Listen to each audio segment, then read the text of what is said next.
information and go anywhere on the web, all with complete privacy. Horizon, bringing privacy to life. Learn more at horizon.global. HORIZEN.global.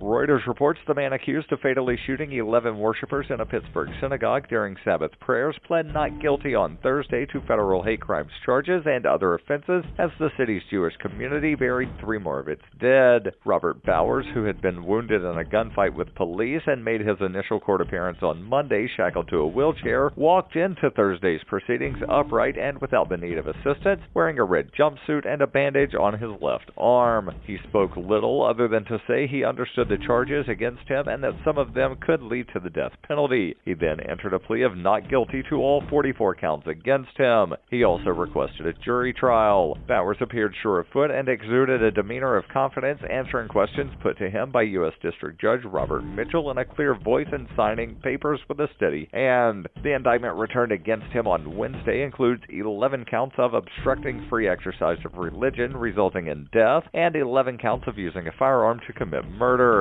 A one-time truck driver who frequently posted anti-Semitic slurs and conspiracy theories online, Bowers is accused of bursting into the Tree of Life synagogue last Saturday with a semi-automatic rifle and 3 pistols and opening fire in the midst of Sabbath prayers as he shouted, "All Jews must die." In addition to the mostly elderly congregants who died, 2 were wounded along with 4 police officers before the suspect was shot by police and surrendered. Prosecutors have said they will seek the death penalty. Bowers has also been charged in state court with 11 counts of criminal homicide and 13 counts of ethnic intimidation, though authorities have said prosecution of the federal case will take precedence. In 2115 New England, there are no borders, no states, and no regulations, yet never has a more peaceful and prosperous place existed. But Mr. Drake Security Company has seen better days. Faced with the prospect of waning power, Mr. Drake intends to replace the anarchy of New England with a government. Anarchy in New England by Joe Jarvis is available from Amazon.com and all major bookstores. Antiwar.com reports in their latest damning audit of the Afghan war, the Special Inspector General for Afghanistan Reconstruction found that the Central Command had been routinely violating the deployment requirements for advisors to Afghanistan. Under mandated deployment rules, anyone being sent to Afghanistan to serve as an advisor is meant to undergo advisor training first. Only about half of those surveyed received any training at all, and mostly not the right sorts of training. Saigar further found that the Pentagon does not have any metrics to gauge what progress, if any, is being achieved in the costly advisory programs. They not only haven't been tracking it, but they don't have the means to attempt to do so. Saigar warned that with no goal set and no way to measure progress, it's impossible to tell if anything was accomplished. This has been FPP Radio News, online at fppradio.com. Inclement weather prevents a liar from getting to work, and a lunchbox is mostly medication. Sources across the nation impatiently reported today that the 24-hour news cycle seemed to be taking forever, telling reporters that the continuous coverage from MSNBC, CNN, and other news sources was simply not continuous enough. Frustrated Americans demanded more panel coverage, around-the-clock bulletins, and breaking reactions from Twitter. It's like, sure, I have 5 channels of unending news updates constantly flooding my screen, but each one of those only has one slow-moving news ticker. Why not 3 or 4 running at triple speed? Honestly, these networks need to understand that I can't just wait around all day for minute-by-minute coverage. And in this week's science news, a new report finds that lake ice grows safer to venture out on with each beer consumed. In other news, the beauty industry announces a new initiative to make women self-conscious about their palms. A beautiful cinnamon bun is too good for this world, too pure. And a picky eater is 38. This is the Onion News Network. The Call to Freedom is an opinion show. It's meant for informational purposes only. It is not licensed financial advice. It is very important to do your own analysis before making any investment based on your own personal circumstances. You should take independent financial advice from a professional in connection with or independently research and verify any information that you hear from the Call of Freedom and wish to rely upon, whether for the purpose of making an investment decision or otherwise. I mean, come on, guys. Duh. It's a cryptocurrency investment and a political talk radio. Of course, it's opinions. Computers are online. I'm going to start loading software. 5, 4, 3, 2, 1. Welcome to the Call to Freedom. Broadcasting live from Vertcoin Studios on LRN FM. You're listening to Will. You will listen to every damn word I have to say. And Aria. Be afraid. Be very afraid. Stay tuned for political talk and everything crypto. That's right. Broadcasting internationally on our Bit Plus Network satellite. This is the Call to Freedom. All right, let's boot it up. That's right. Welcome back to the Call to Freedom here on LRN.FM. We are broadcasting live from the Horizon.global studios here in beautiful Keene, New Hampshire. And it is another wonderful day here in the Shire. We are in the studio, me and Aria DiMezzo. Red hair back. That's right. Razor Boy already noticed in the Twitch chat. Says, that was quick. Woohoo, back with the red. Yeah. That was quick. It was. Right? I'm trying to forget that period of being a brunette even happened. No. I mean, the amazing thing was that when I bleached it, it went back to being red, not my natural color. It did. It did go back to... I mean, it was bleached quite clearly, but it was also very clearly red. So that You are tearing me apart, Lisa! I don't think my hair is quite that dramatic.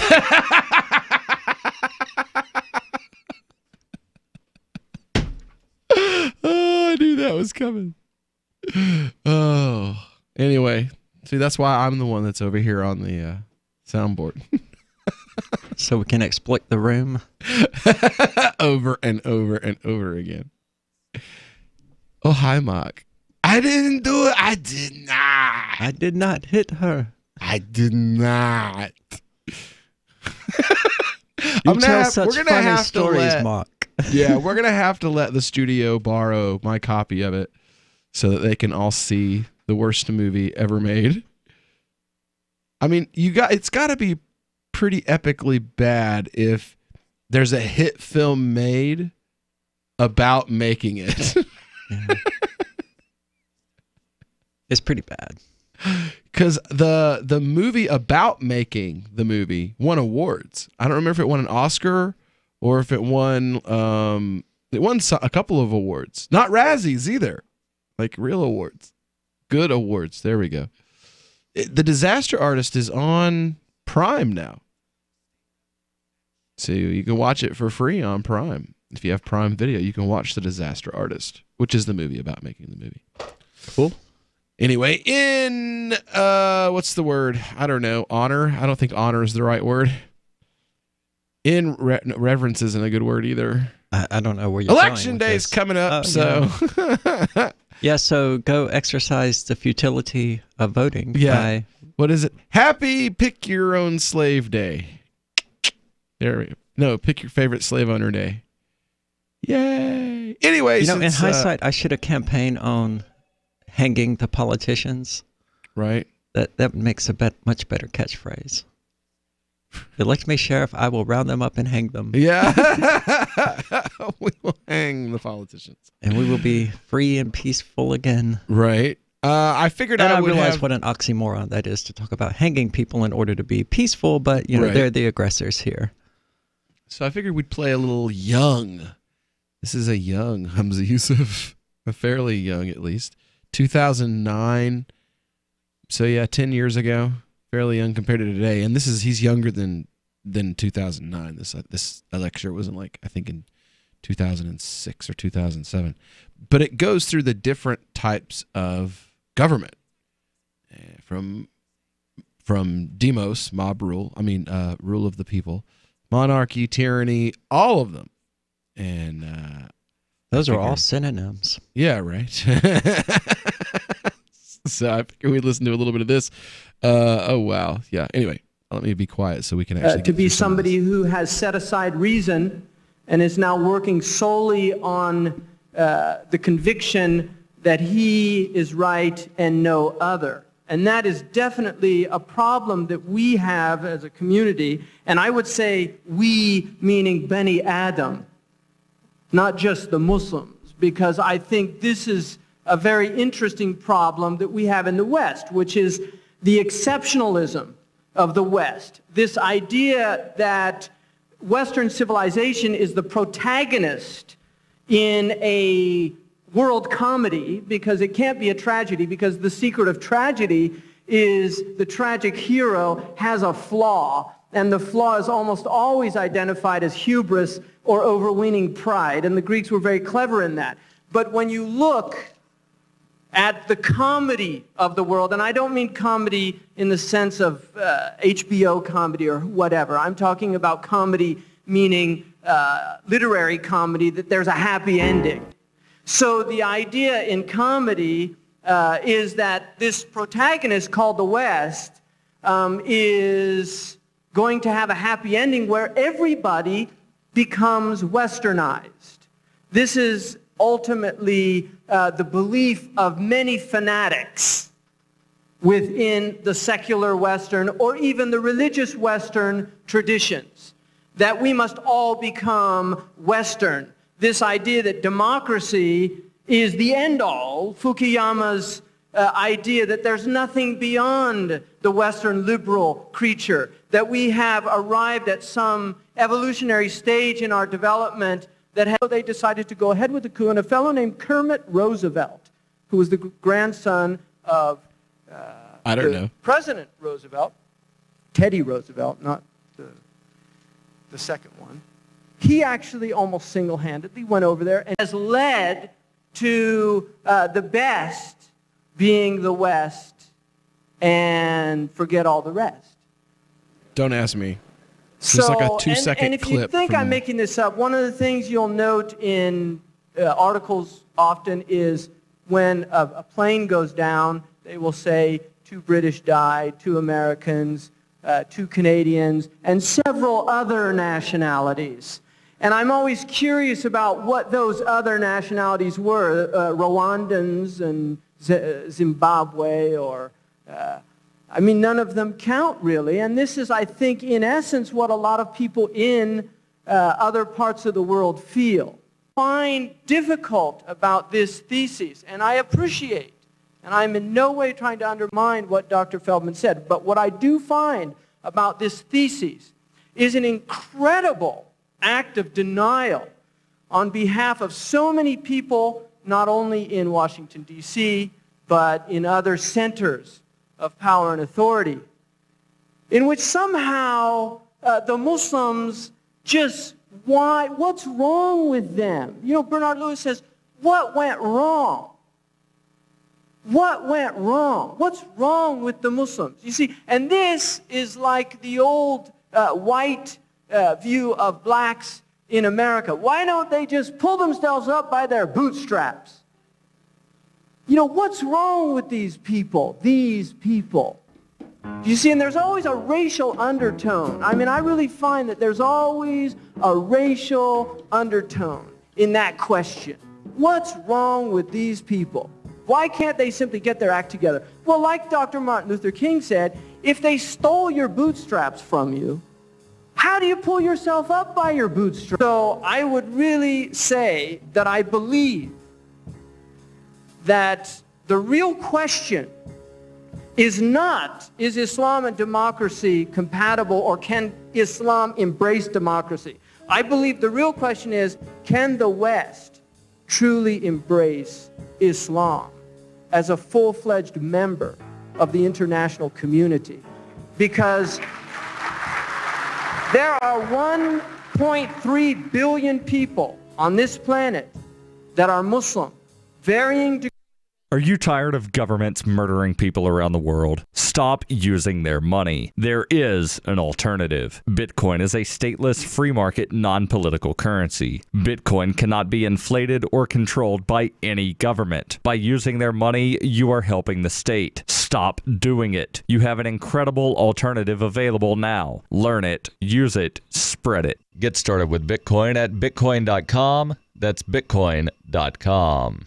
Excuse me, is this where I get a license to start a new business? I wouldn't be hasty. You have to get a license to go out of business, too, you know. Oh, well, look, I've invented this little anti-gravity machine, see? Oh, is that why you're walking 2 inches above the floor? Oh, yes, it's very comfortable. It saves on shoe leather. Yeah, well, you have to fill out these forms and report to the Human Services Department of Manpower Orientation and register with the Fair Employment Practice Commission, the Wage and Hour Division of the Employment Standards Administration, the State Sales and Income Tax Division, the Internal Revenue Service, and the Social Security Administration of the Department of Health, Education, and Welfare, and, of course, OSHA. OSHA? I thought that was a little town in Wisconsin. You'll find out. Say, floating around like that could be dangerous. Have you checked with the Consumer Product Safety Commission? Well, not yet. Come to think of it, you actually are flying, aren't you? Look, you need to go over to the Federal Aviation Administration and the Transportation... It's very hard to get anything done these days if you're in business, but free enterprise built this country. Think what could happen if we don't keep it free. A public service of this station and the Center for the Defense of Free Enterprise, Bellevue, Washington. Besides, we just can't have people floating about unregulated, you know.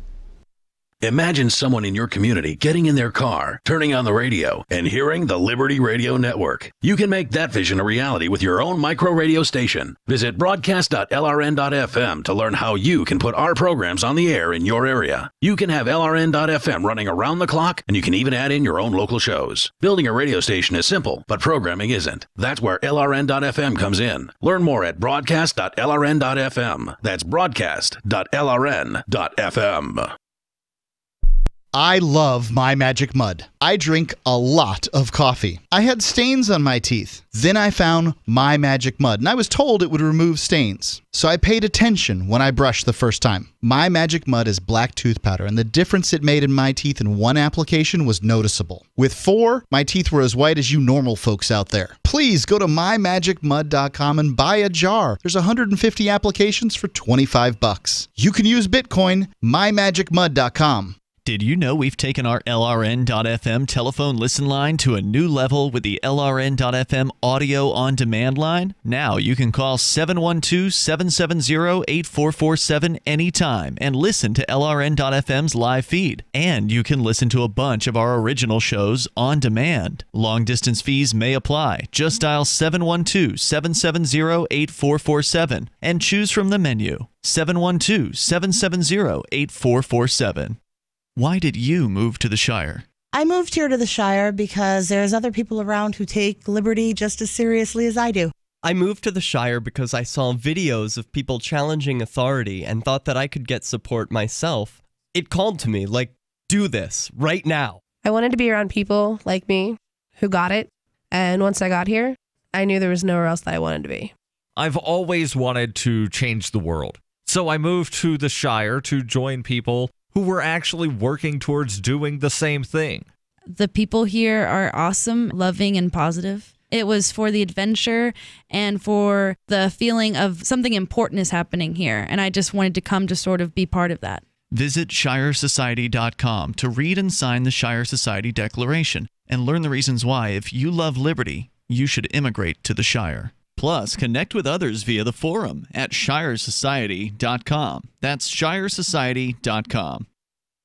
Some of our live shows are streamed in HD on Twitch. Please follow and share at twitch.lrn.fm. That's twitch.lrn.fm.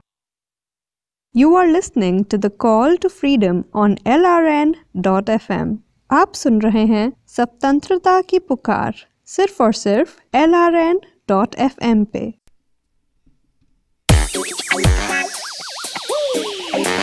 Yeah. You tell them. Yeah.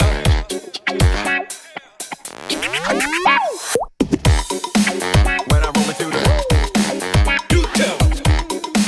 When I bounce it through the good God, y'all. When I roll it through the listen to me. When I bounce it through the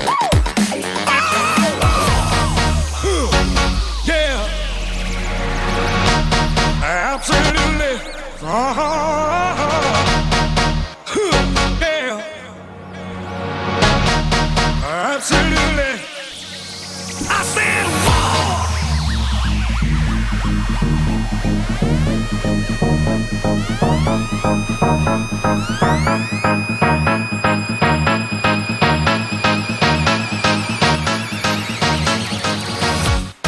For my next miracle, I'm going to turn 1 into funk.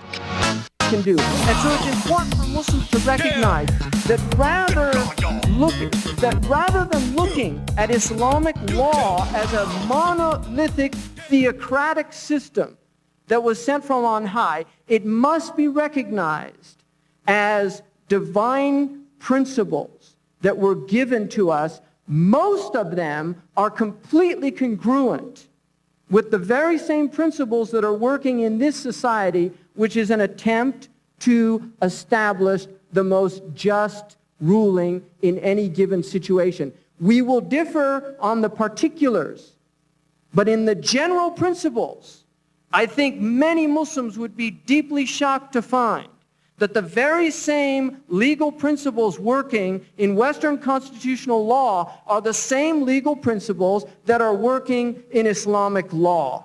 And I am not in any way exaggerating. I believe, because I have studied both of them enough to know the truth of that statement. And what I find very unfortunate is that most of our Muslim legal scholars are almost entirely ignorant of Western legal theory and system. And Dr. Feldman, who is a constitutional lawyer, has a PhD in Islamic legal theory. So this is somebody who is coming from the West, from a Western constitutional theoretical position, and yet recognizing that Islam is, in fact, a legal system that can absorb much of what we hold dear in the West in terms of our democratic ideals. So I would really say, I want to end this with a few things. One, I would say, first of all, that democracy, if we mean by democracy, demos, the rule of the mob, I don't think anybody wants the rule of the mob.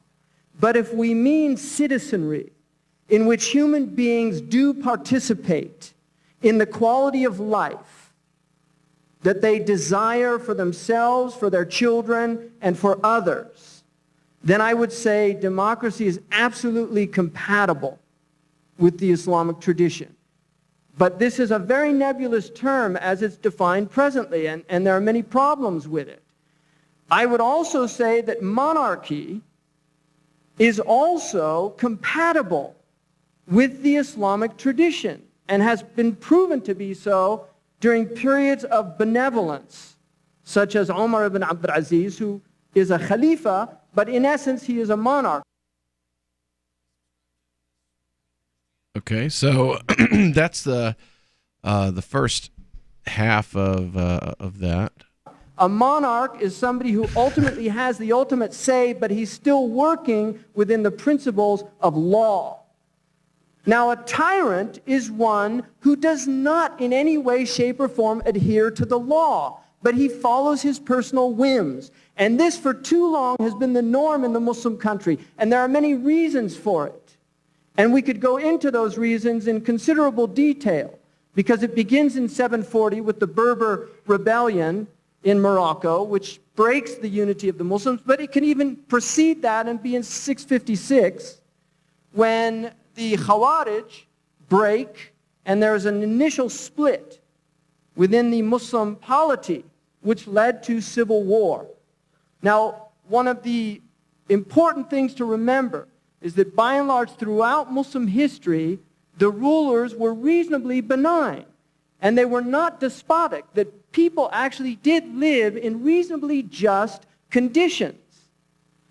Unfortunately, that has not been the case for some time, which has led to social conditions in the Muslim world that are both degrading and also debilitating. They actually cause a type of enervation to occur in the will and spirit of the people. And so when we ask in the Muslim world, what went wrong? What's wrong with those people? The Muslims have proven to be some of the most productive minds of our current civilization, holding some of the highest positions in corporations, in medicine, in engineering. We've had Nobel Prize winners. We have participated when the breath of freedom has been there to encourage that. But too often it is not there.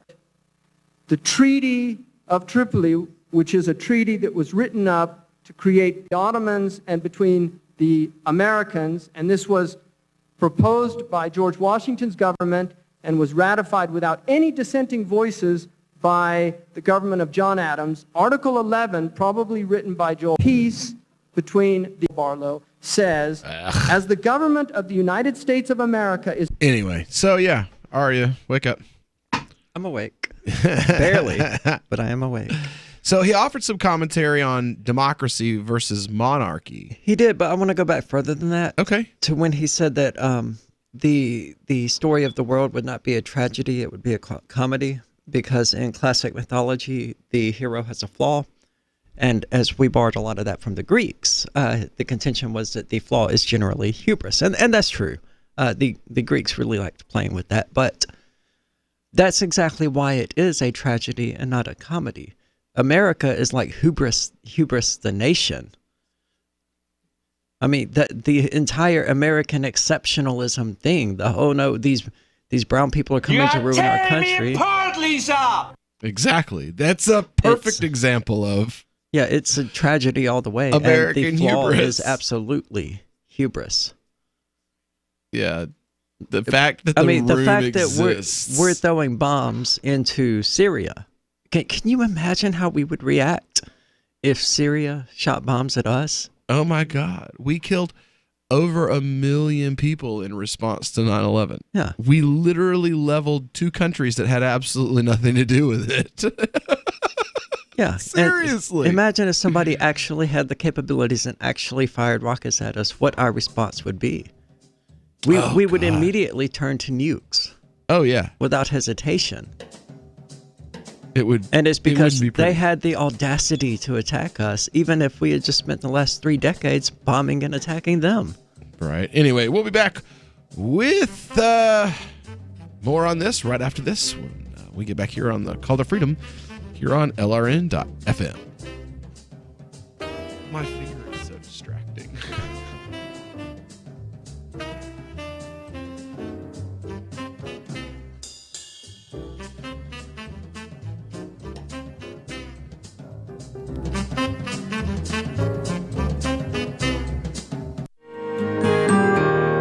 So the protection of life, liberty, and property is what the Free State Project is all about. But it's an effort to move 20,000 people who understand. It's about demonstrating to the entire country that, yeah, we can have a free market, a truly free market. Making it just a freer, great place to live.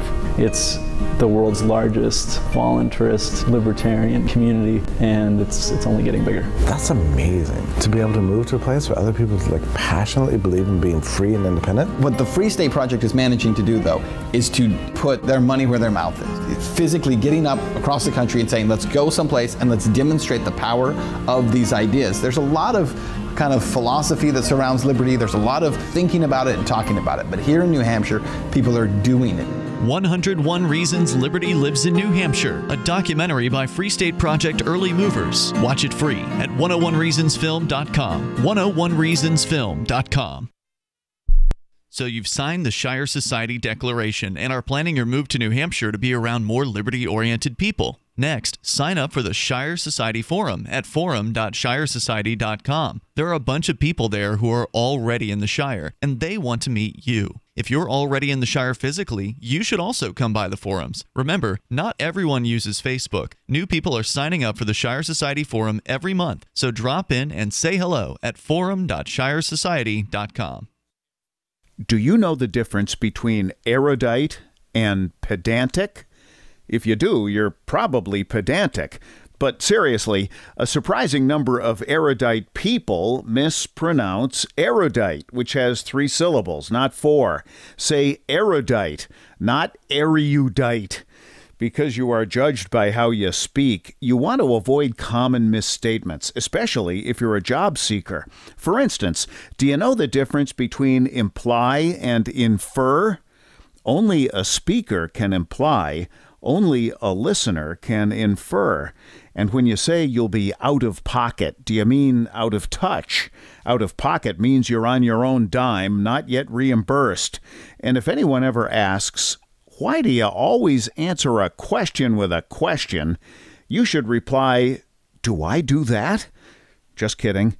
From survivalspeech.com, I'm Holland Cook. Some of you asked, and now we've delivered. LRN.FM's live Keene, New Hampshire studio shows are now streamed in HD on Twitch. Visit our channel at twitch.lrn.fm and give it a follow. If you have Amazon Prime, you get 1 free subscription on Twitch. If you use it on our channel, Twitch will give LRN.FM a monthly piece of your Prime subscription cost. So please watch, follow, share, and subscribe to twitch.lrn.fm. That's twitch.lrn.fm.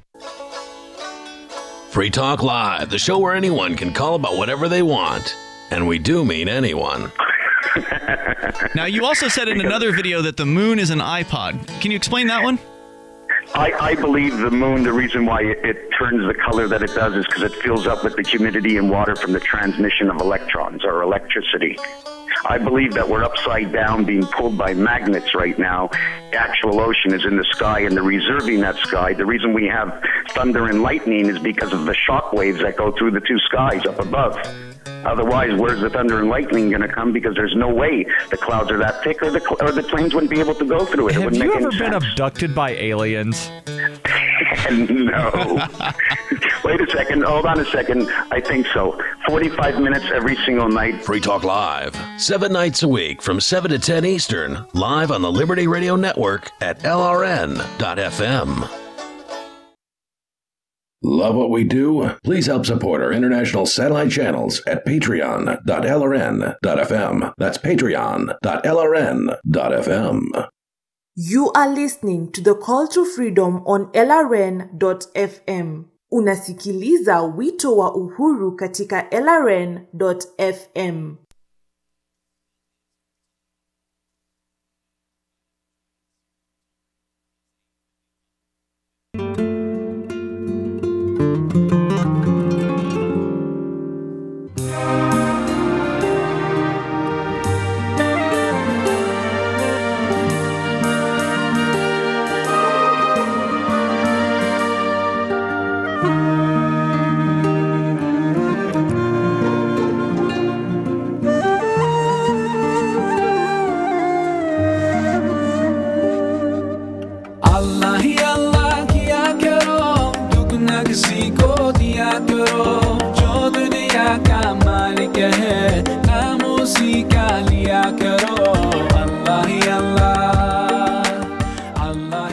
All right, welcome back into the Call to Freedom here on LRN.FM, broadcasting live from our Horizon.global studios here in beautiful Keene, New Hampshire. And we are talking about the tragedy that is the existence of America, really, the hubris of America. We are Rome and Babylon rolled all into one. Well, it's like Lewis Black said, you know, if we were at a playground or a classroom or something like that, if the whole world was a classroom, I mean, America would be the one kid coming in there every day going, I'm the best one here, and you sniveling little suckers would die without me. And I mean, that's what we do. That's what we do every single day. But where's Velcro shoes? Yeah. I mean, that's what we do every single day on the world stage. Yes, of course. I mean, our sense of exceptionalism is so great that when Obama had the audacity to point out that, yes, I think America is exceptional, but the Greeks also think that Greece is exceptional, a lot of people simply could not fathom it. They could not even work that simple idea into their worldview because they're so caught up in their own superiority, their own hubris. And I don't think it's a secular or religious problem. I think that the hubris, the out-of-control ego is just, it's endemic to humanity, but certainly something within the last, I don't want to put a time frame on it because I would have to give it more thought before I was able to, but certainly something has at least caused our egos to blow out of proportion. And I think it's probably going to get worse before it gets better, because I don't see it ending well for any of the people with their out of control egos. So, I don't know. I'm kind of running out of steam on that little point. I mean, I talk about the ego and the arrogance and hubris quite a lot. I mean, it's a problem that we see especially in atheists here in the West, but it's not just atheists. You know, religious people do it too. They just mask it better. Like, there isn't a Christian out there who doesn't believe that their religion is better than everyone else's. Or, I mean, that's endemic to religion. That's so we the can't. nature of religion. That's my point. We can't blame it on secularism, and we can't really criticize the atheists for their out of control egos when every religious person is doing the same thing. Yeah, it's again. I think it's the ego nature. is it's the ego. root. Yeah, Ego Hubris. is the root problem here. Humans are egotistical. That's And- the way it works. Yeah, and everyone seems to be losing touch with each other, which obviously would be a result of ego, because they don't see other people as equals unless they fit the mold that they want the other person to fit into. In which case, they're still not even equal. They're just sort of useful set pieces for their own limelight. Okay. All right. Well, we do have a caller on the line with us. We've got Bess calling in from Tennessee. Wanted to talk about something that was said in the video about Obama. How you doing there, Bess? What do you think, and why do you think it? Hey, it's Bash, by the way, Bash. Bash. Hi, Bash. Okay. Yeah. Hey, how are you? How you doing? Good. How are you? Well, that's great. I just want to talk about the whole Tekashi 69 hair you got going on there. It's pink, right? No, it's red. Oh, it looks pink from here. Yeah. It's like not a medium though. rare steak. You know what I'm talking about? It's like pillar box red. It's like tranny red. Yeah, it's tranny red. Is that all you called Amen. to say? Anyway, so all the time you get asked if you're, who's that? Jeffree famous? Star. Jeffree Star. Everyone's like, is that Jeffree Star? Is that Jeffree Star? What a waste of time. Right. Dude, if you're going to call a show hosted by a Muslim and a tranny, have a better insult than that. Than to point out the obvious. Yeah. Hey, did you know your hair is red? Yeah, don't say. Did you know your hair's red and you're transgendered? No, I didn't realize. You know, yeah, totally. It's like, man, you just blew my mind. I never realized that you weren't really a girl, Aria. That you weren't born a woman. I never realized that. I didn't either. For real. Anyway, on our Discord call-in line, we've got Wakawia calling in. How you doing there, Wakawia? What do you think, and why do you think it? Hi there. Can you hear me okay? I don't know if I've got good equipment and I'm in a quite noisy room. Yeah, I can Coming hear through you. just that's fine. Awesome. I was just wondering about, I was reading stuff recently online and also on Discord about parents' roles in Islamic marriages, like saying that you kind of have to get their approval and stuff like that, and lots of different stuff. And I basically wanted to know, is that all about, like, is that kind of written into Islam, or is that just culture, or is it necessary for it to be a halal marriage that you actually get parents to kind of there's different, basically choose? There are different opinions, and different, what's the word I'm looking for here? Different contexts, I guess, to look at it. First of all, you have to have the girl's permission. If she doesn't consent to the marriage, then the marriage isn't valid. And you know that because there is more than one narration where different girls went to the Prophet ﷺ and said, I was married to this. There was actually one narration that actually stands out, that because of the fact she married the man anyway. It's the very first one, and it's this woman. She comes to the Prophet ﷺ and she's like, "Look, I don't want to marry this man, and my parents want me to marry him. Do I have to marry him?" And the Prophet ﷺ said, "No, they have to get your consent." And she's like, okay, well, I'm going to marry him anyway, but I wanted the women to know that they had rights. And that was why she had asked the Prophet ﷺ that question, was because she was going to marry him anyway because it's what her parents wanted and it made her parents happy. But she wanted the women to know that they had that right. And there's other narrations where marriages were annulled, where women went to the Prophet sallallahu alaihi wasallam and they were like, look, I didn't want to marry this man and my parents forced me to do so. And those marriages, the Prophet sallallahu alaihi wasallam annulled those marriages. But you also have, there's a Hanafi opinion that because the girl does need her father's input, or the wali, even if it's not her father, the wali, which is a person who's appointed basically as a protector, who vets the husbands. You know, like, is he a good person? Does he have a decent job? Does he have good religion? You know, is he known for having a bad temper? You know, it's the wali's job to go out and find out all of this different information about prospective spouses on behalf of the father.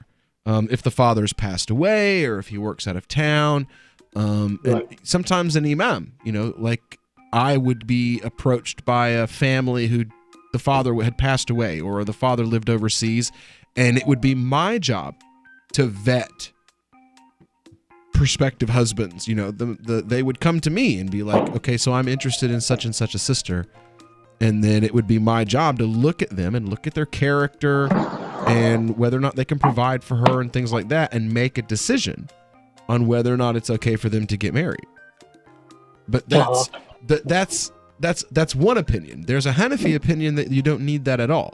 And if a woman is divorced, the new 4th edition of Healing Our World, The Compassion of Libertarianism, will take your understanding of liberty to a deeper level and has over 1,300 updated references, new cartoons, and a foreword by Dr. Ron Paul. With discounts for multiple book purchases, the 4th edition of Healing Our World is a great gift for the liberals, pragmatists, environmentalists, and Christians in your life who think libertarianism is cold-hearted. Get yours today at healing.freetalklive.com and use promo code FTL for a $5 discount. Is spreading the message of liberty, cryptocurrency, and peace around the globe worth $2 per month to you?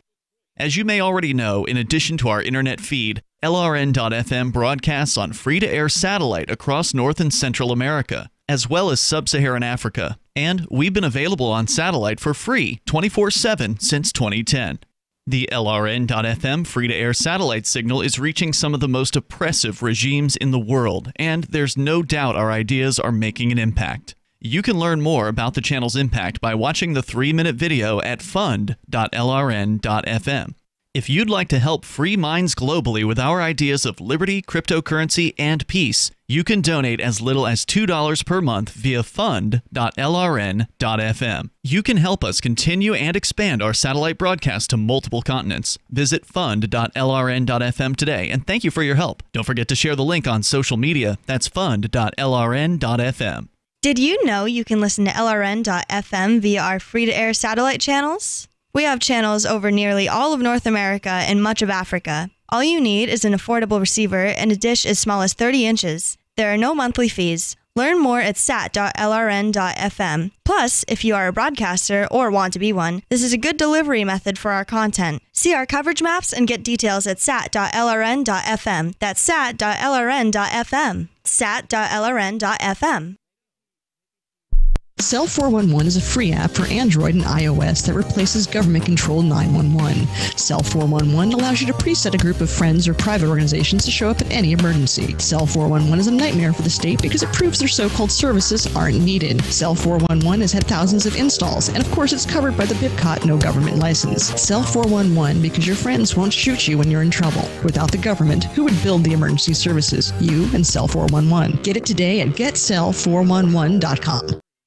Now that you've found the Liberty Radio Network at LRN.FM, you may want to help expose others to our great programs. To assist you in doing so, you'll find resources at promote.lrn.fm, including details on how to get a free bumper sticker, quarter-page flyers you can print out and distribute, banners for your website, as well as files that will allow you to make your own custom banners and graphics. Visit promote.lrn.fm and help bring new listeners to the Liberty Radio Network. That's promote.lrn.fm. Hi, I'm Derek J. I don't want a politician to represent me. To me, government is the idea that one group of people can coerce everyone to comply with an edict or face increasing punishments up to and including death. Despite perhaps the most noble of intentions, the best government services are a far cry from what could be provided for by voluntary interactions. Besides, the people who call themselves the government wage wars and put peaceful people in jail for crimes involving no victims. If Starbucks used some of its money to drop bombs, I wouldn't shop there. So why would I support the American empire? The empire does not require my consent. Derek J's Victimless Crime Spree. Watch it for free and order the Director's Cut DVD at victimlesscrimespree.com. That's victimlesscrimespree.com. Now you can follow LRN.FM on the decentralized Mastodon social media platform at toot.lrn.fm, toot.lrn.fm. You are listening to the Call to Freedom live on LRN.fm. تستمعون إلى نداء للحرية مباشرة على LRN.fm.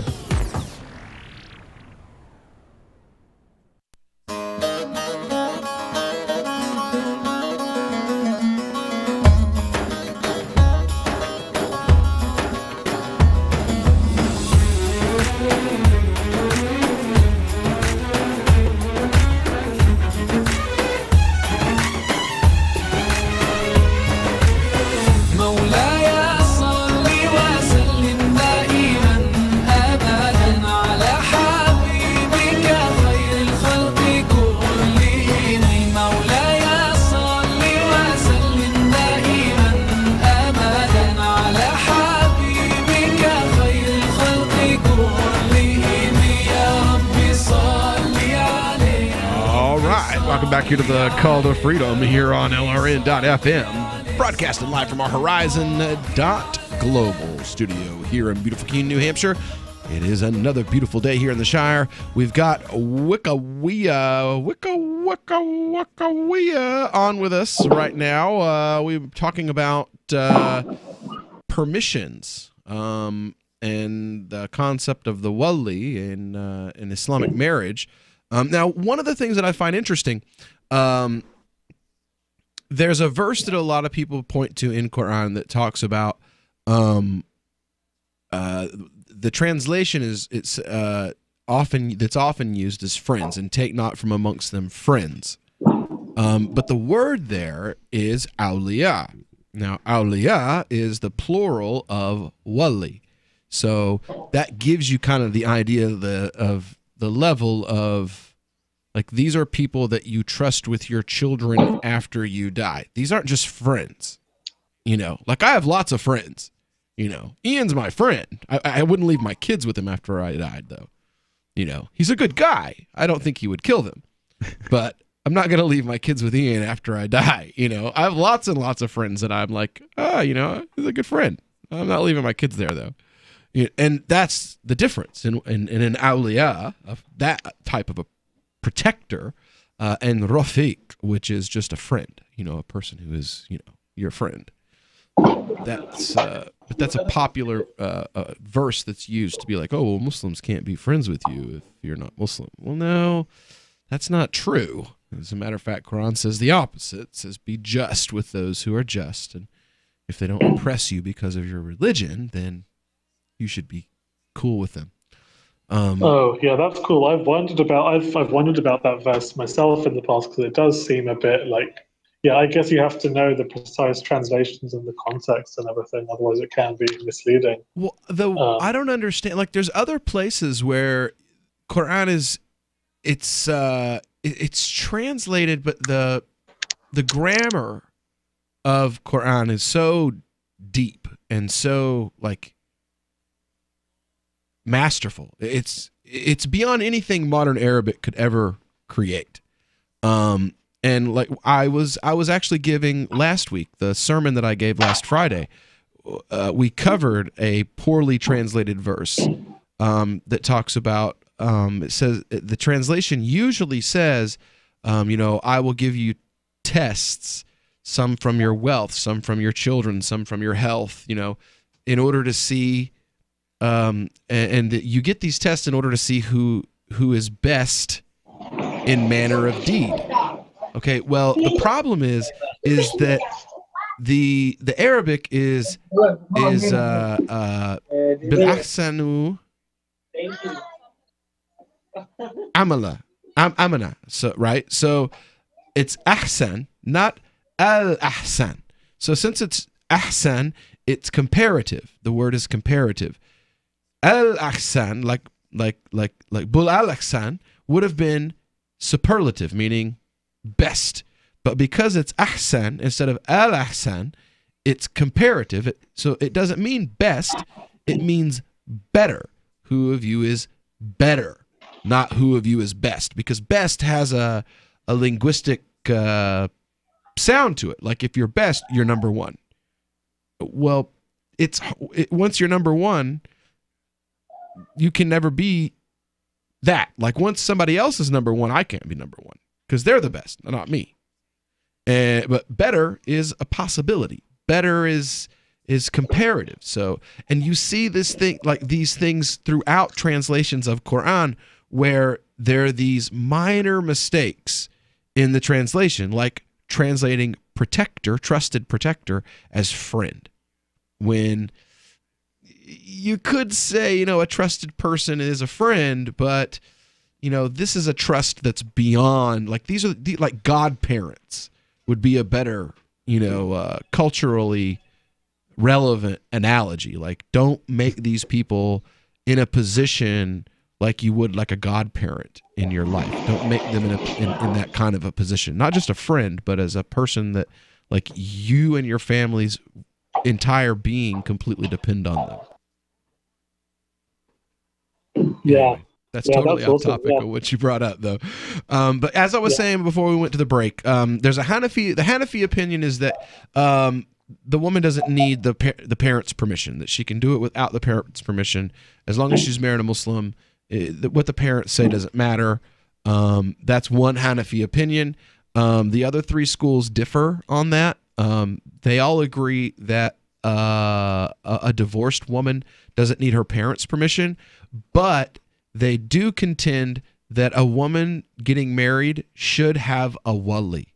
She should have a person appointed that is in a trusted status who can vet the husband and make sure that she's not being taken advantage of by someone. Which is something that I wish American women that married Muslim men, I wish these Muslims would follow this. Because what happens is, like, you have these Muslim guys, they come over here, they marry these girls for citizenship, they treat the women like garbage. Then the woman and her family hate Islam. They hate Islam. They hate Muslims for the rest of their lives. And they spread that around based on the fact that this guy didn't follow his religion to start with. The guy came over. I came across a website that was, the whole thing was built to warn non-Muslim women off, like warn them away from marrying Muslim men, and just was filled with hordes and hordes of women with their bad experiences. Mm-hmm. And it was just really creepy because it doesn't seem accurate. But... Well, because see, these women, they don't know their rights according to their religion. The men lie and tell them, oh, well, I'm allowed to do this because of my religion, or you're not allowed to do this, or you have to do this, or you don't have to do that. Well, my religion says this, and they use the religion as like this club to beat these new wives over the head with. And then a lot of the times what happens is, if these women convert to Islam, those marriages are over. Because as soon as those women convert to Islam, they start finding out the rights that the religion guarantees them of their husband, and they start asserting those rights, and either those husbands become abusive or the wives get divorced. Because the husband didn't want a wife who was Muslim and who would assert her rights as a Muslim woman, or he would have married one in the first place. Like, he come to you because he thought he could get one over on you. He didn't marry the sister because she knows her rights according to her religion and what's demanded that he observe. Sometimes at least, or at least the community does, especially in the West. You can't oppress a Muslim woman in the West, not in the U.S. particularly. Well, you have a hard time oppressing any woman in the West. Yeah, I mean, true. Realistically speaking. But here, I mean, in my experience, which is limited to Western women, Western women are the ones most likely to smack you. Yeah, right. Well, no, here we have Sheikha, and we have like this, and I think it's because it's been like beaten at the community so much. Like, oh, well, you're backward. Oh, well, back home, your men do this. And oh, well, your religion hates women and this, that, and the other. And like, it's become a thing where like the what's the word? The research into the religion about the rights of women is through the roof. There's so much effort that's gone into it over the course of the last 15 years. To where now you've got big name sheikhs that go up on stage and they're like, look, these are the problems in our community. And if you're not addressing them as men in the community, then everything you do means nothing. Your hajj, your fasting, your prayers, none of it means it means all garbage. It's BS. He used the word for manure, so, that's these are big named imams that are now calling this stuff out, which you didn't really see before. So, I mean, you have to acknowledge that it's, it's moving in the right direction. And I don't know. Hopefully it'll get better. Yeah, that's cool. Before we go to the next ad break, is there time for me to just quickly get another question on the same topic? Sure. I can answer it when we get back. You know what? We'll have to get you on the other side of the break. We'll be back right after this. All right. On Free Talk Live, we're bringing people to the ideas of liberty every day. From wrestling superstars like Glenn Jacobs. You guys really are having an impact, I believe. Like I said, a lot of where I am now is due to listening to Free Talk Live. You changed my mind on some very important issues years ago. To random people tuning in on the radio. I was kind of stuck in the left-right paradigm. I heard your show by chance on a Saturday night. From there, I went on, joined the Free State Project, and become an amplifier. So, I mean, that's really the reason why I amp is because I know that if it wasn't for you guys being on as many stations as you are, I never would have found the ideas of liberty. Your amp will directly change more lives by getting Free Talk Live in front of people looking for talk radio online and on the air. When you amp Free Talk Live, you get perks like access to the AMP-only Facebook group and AMP podcast. Visit amp.freetalklive.com. LRN.FM is proud to announce our official listening apps for Android and iOS devices. Now you can easily tune into our streams anywhere, anytime on your smartphone or tablet. Just visit apps.lrn.fm or search for LRN.FM in the Android or Apple app stores. Please download, rate us 5 stars, then share the link on your social media and let your friends and family know how you're listening to LRN.FM. Download it now, free at apps.lrn.fm. We've all heard about blockchain assets like Dogecoin, Ether, and Ripple. Bitcoin isn't the only player in the blockchain game any longer. And for those of us wondering how to get our hands on these digital assets, finally, there's a solution. Shapeshift.io allows you to buy and sell between your digital assets and Bitcoin instantly between your own digital wallets. I've used it with ease. Shapeshift.io. There's no account or email address needed. You send them the crypto you want to sell. They send back the crypto you want to buy. It's that easy. Shapeshift.io.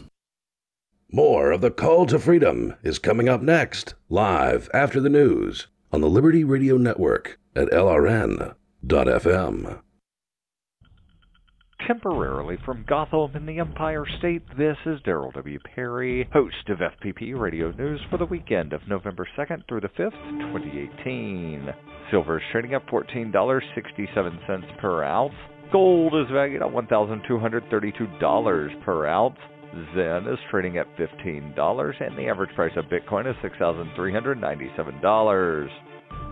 Antiwar.com reports with Afghan security forces suffering record casualties and their already tenuous control slipping all the time, things are looking dire in Afghanistan. But from the Taliban perspective, all these same stats add up to things looking pretty good. The Taliban is getting stronger all the time and now controls more of Afghanistan than at any time since the 2001 U.S. invasion. That control is extending in all regions of the country, with them contesting substantial portions of even vital provinces or controlling them outright. That's true even in the capital city of Kabul. According to the most recent Saigar estimate, 12% of Kabul is under direct Taliban control, with another 32% of the city considered at the very least contested. All of this adds up to a Taliban able to contest virtually any part of Afghanistan they choose, able to make a serious run at seizing almost any city in the country, at least temporarily, and can carry out so many simultaneous offensives that the Afghan military can't react to all of them.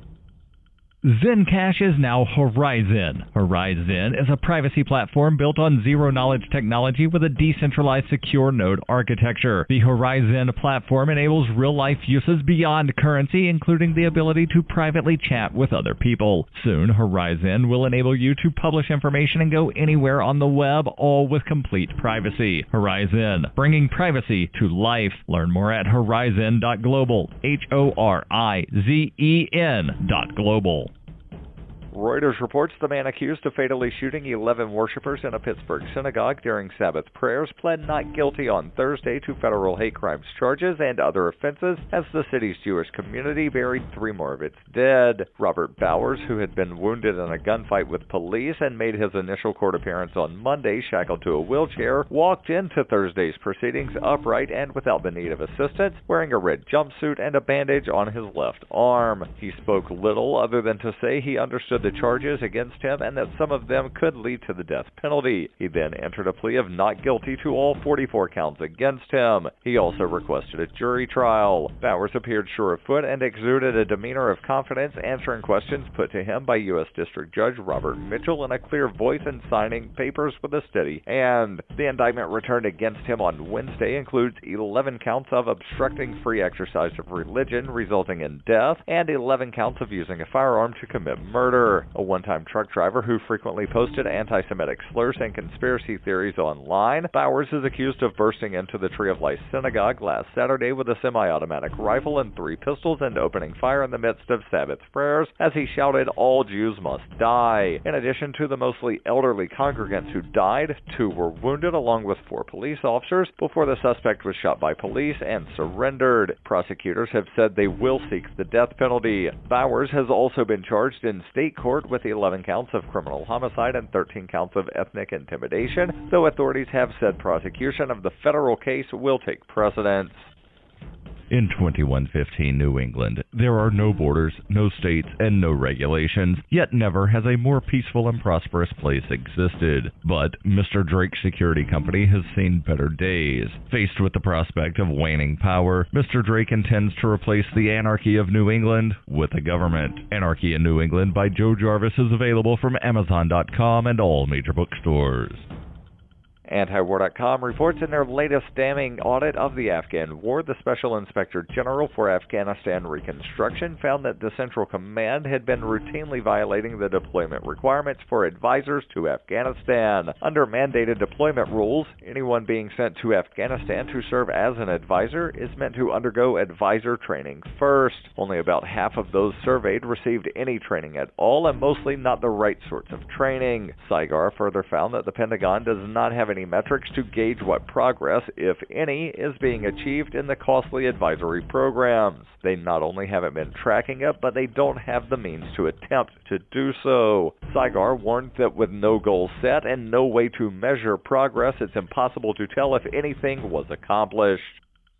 This has been FPP Radio News, online at fppradio.com.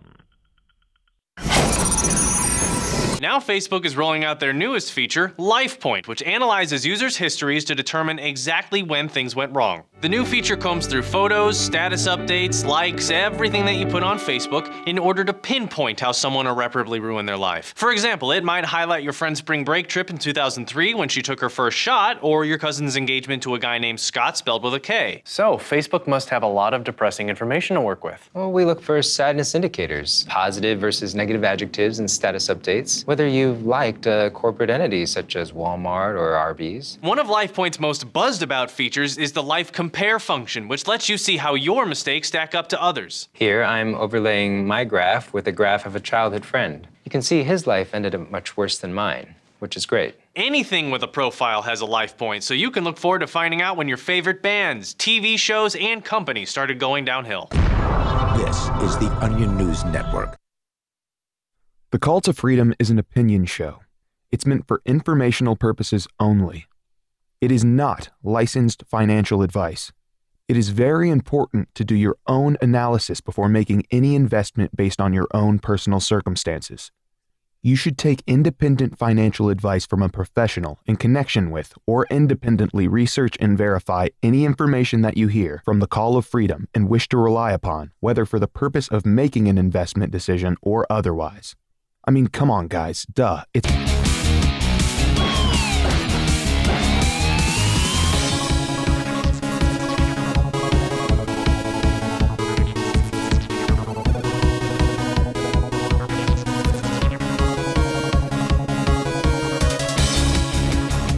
All right, welcome here to the Call to Freedom here on LRN.FM. It is our crypto hour brought to you by the Motion Project over at motionproject.org. We've had Wicca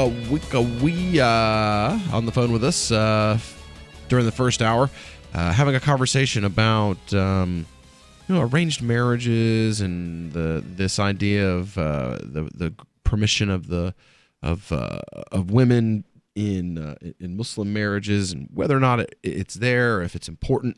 And the Sunnah is very clear that if you don't have the girl's permission, if the family forces her into the marriage isn't valid, and she's oppressed at that point. If she's forced into a marriage without her consent, and the parents know that they're doing this, then this is oppression, and there will be an accounting for that, either in this life or the next. At least that's our belief. But he had another question that was related to that, so I wanted to go ahead and what was that other question, Wicca? Yeah, sorry. Yeah, I know it's crypto hour, so I can make it really quick. It was just about the from the man's perspective, would it be considered halal to not involve parents at all? Not just for fun, but I mean, what if you didn't trust them, or what if you had a really bad relationship with them, or like what if your parents aren't even Muslim? Would it be cool to just make the decision on your own without any involvement from family and stuff? Well, the son doesn't need permission, but if it's going to create a fitna in the home, I mean, you have to look at it from the perspective of, if you marry this woman that say your mother absolutely hates the girl that you're going to marry, that's an unnecessary. We lived through that. I lived through that. I think the question that Wick was really driving at is, what if the parents are toxic? Because I would say that, it would be better for the girl to cut those parents out of her life altogether and make her own decisions. Yeah. Would that be? Well, he was asking as far as the male is concerned on the toxic parents. And I would say, Islam encourages us to be the better person in those situations and try to continue to do what is necessary to repair that family bond. I'm sure that there is a point, Allahu Alam, there's a point where, if it's damaging to your life, that you can walk away from that, but Muslims are encouraged not to. We're encouraged to, what's the word I'm looking for? Basically to be the one who continues. There's this a whole exchange, this man comes to the Prophet ﷺ and he's like, I go to my brother and I try, my brother, we have this conflict between ourselves, and I go to him and I try, and he rejects me, and I do these things and he rebuffs me, and that he continues to try to repair the family bond, and the brother stabs him in the back or kicks him in the face, and the Prophet ﷺ encourages him to continue to try to make that relationship work because it's a family kinship. Not to have relatives that you go years and years without speaking with. Be the one, even if you were the one who was right, go apologize anyway, just to be done with it. and make that first step. Now, if you make that step toward them and they don't step toward you, then you've done your part. But the problem is a lot of time with toxic people, if you take a step toward them, they're like, ooh.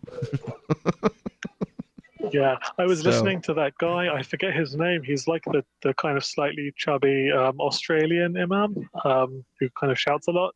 Do you know who I'm talking about? Yeah, I know who you're talking about. And I was listening to him talking about forgiveness, especially with family, and he was like, you can't just say, I forgive, but don't forget, and that's kind of too easy a cop out. You have to literally forget that they wronged you in the first place and try to restart from there. That's what's encouraged. If someone wrongs you, is to try to just, if they say they repent of it, then, cast as a pastor that I grew up with said, cast it in the sea of forgetfulness and move forward from that point. But that's just it though, that's why it's that is the behavior of the mu'min and not the Muslim. Because see, you can be a Muslim and not be a mu'min, because the mu'min is the one who they strive for that higher goal that is a struggle for human beings. Like when a good example would be when I put that the fundraiser together for that cat who had the heart attack, who gave an anti-Muslim speech, and he had a heart attack when he was leaving the stage.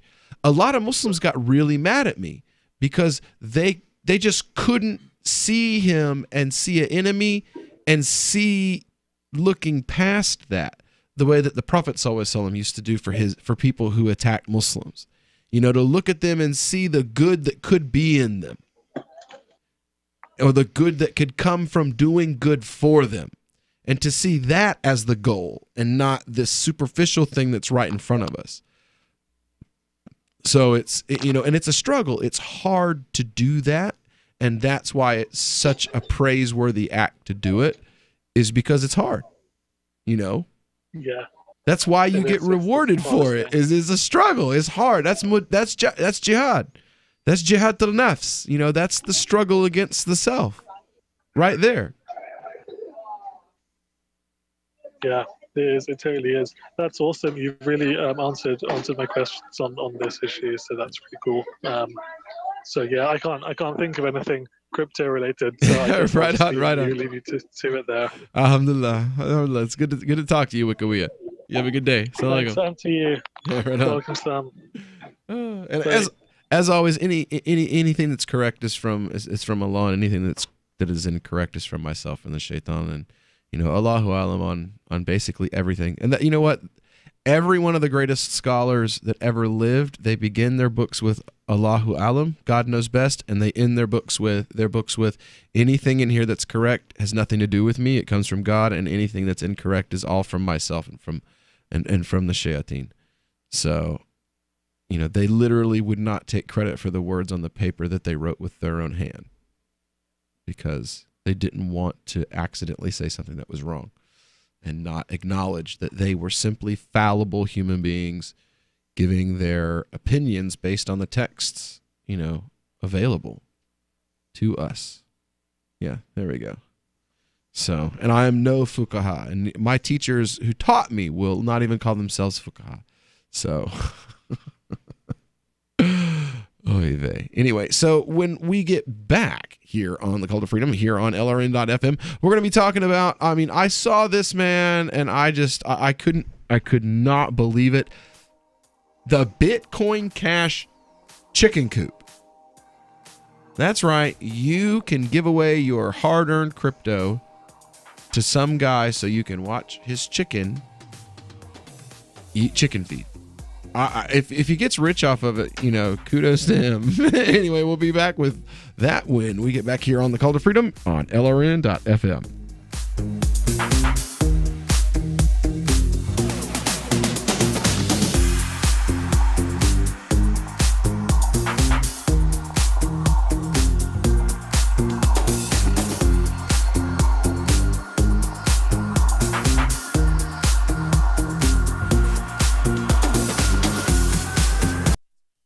When you hear the word lobbyist, you probably think about greedy corporations, but not all lobbyists are the same. Some are fighting for the freedoms you hold dear. Liberty Lobby LLC is doing just that in New Hampshire, working hard to represent you, not some special interest group. You can help by going to libertylobby.info, where your contribution will give us the tools we need to ensure that your voice is heard. Visit libertylobby.info today to find out more. The Free State Project has reached its goal of 20,000 liberty lovers who've pledged to move to New Hampshire and get active to achieve liberty in our lifetime. Perhaps you're trying to figure out what part of New Hampshire should be your destination.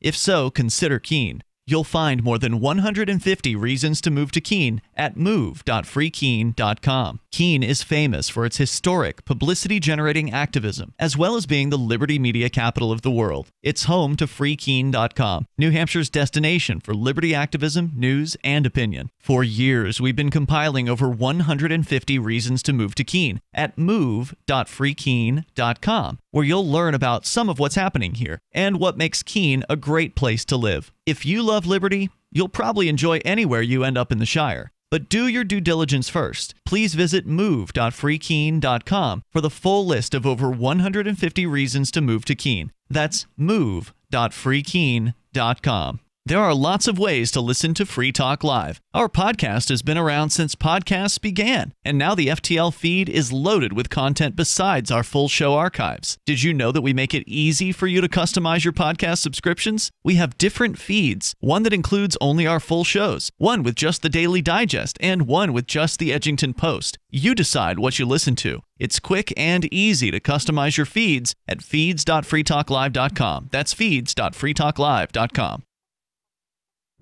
Are you a cryptocurrency advocate? The Crypto Tip is the ideal outreach tool to help new people discover cryptocurrency. It's a printable business card-sized tip that you can give to service providers, preferably in addition to a good cash tip. When the server scans the QR code, it'll bring up an explanation of cryptocurrency, how to install a wallet, and allow them to claim the tip. If they don't claim the crypto, you get your tip refunded to you after a time period you specify. Plus, if they do claim the tip, you get an email alert. Create as many tips as you want at cryptotip.org. That's cryptotip.org.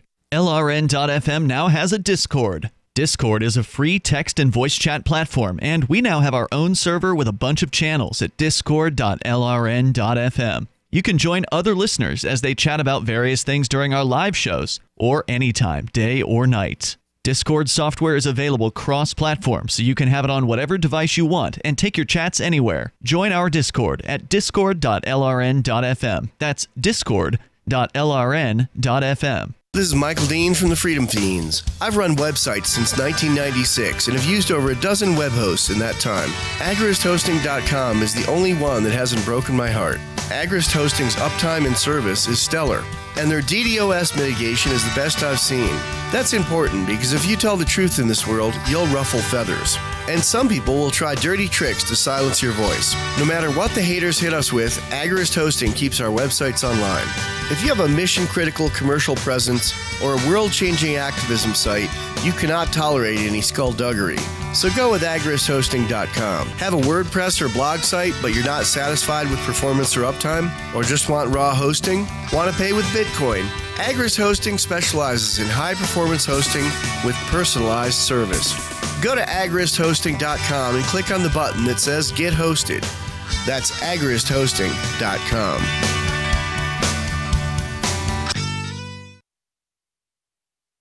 This is the Liberty Radio Network, broadcasting the latest liberty-oriented audio content 24 hours a day at LRN.FM. This is Angel Clark, and you're listening to The Call to Freedom on LRN.FM.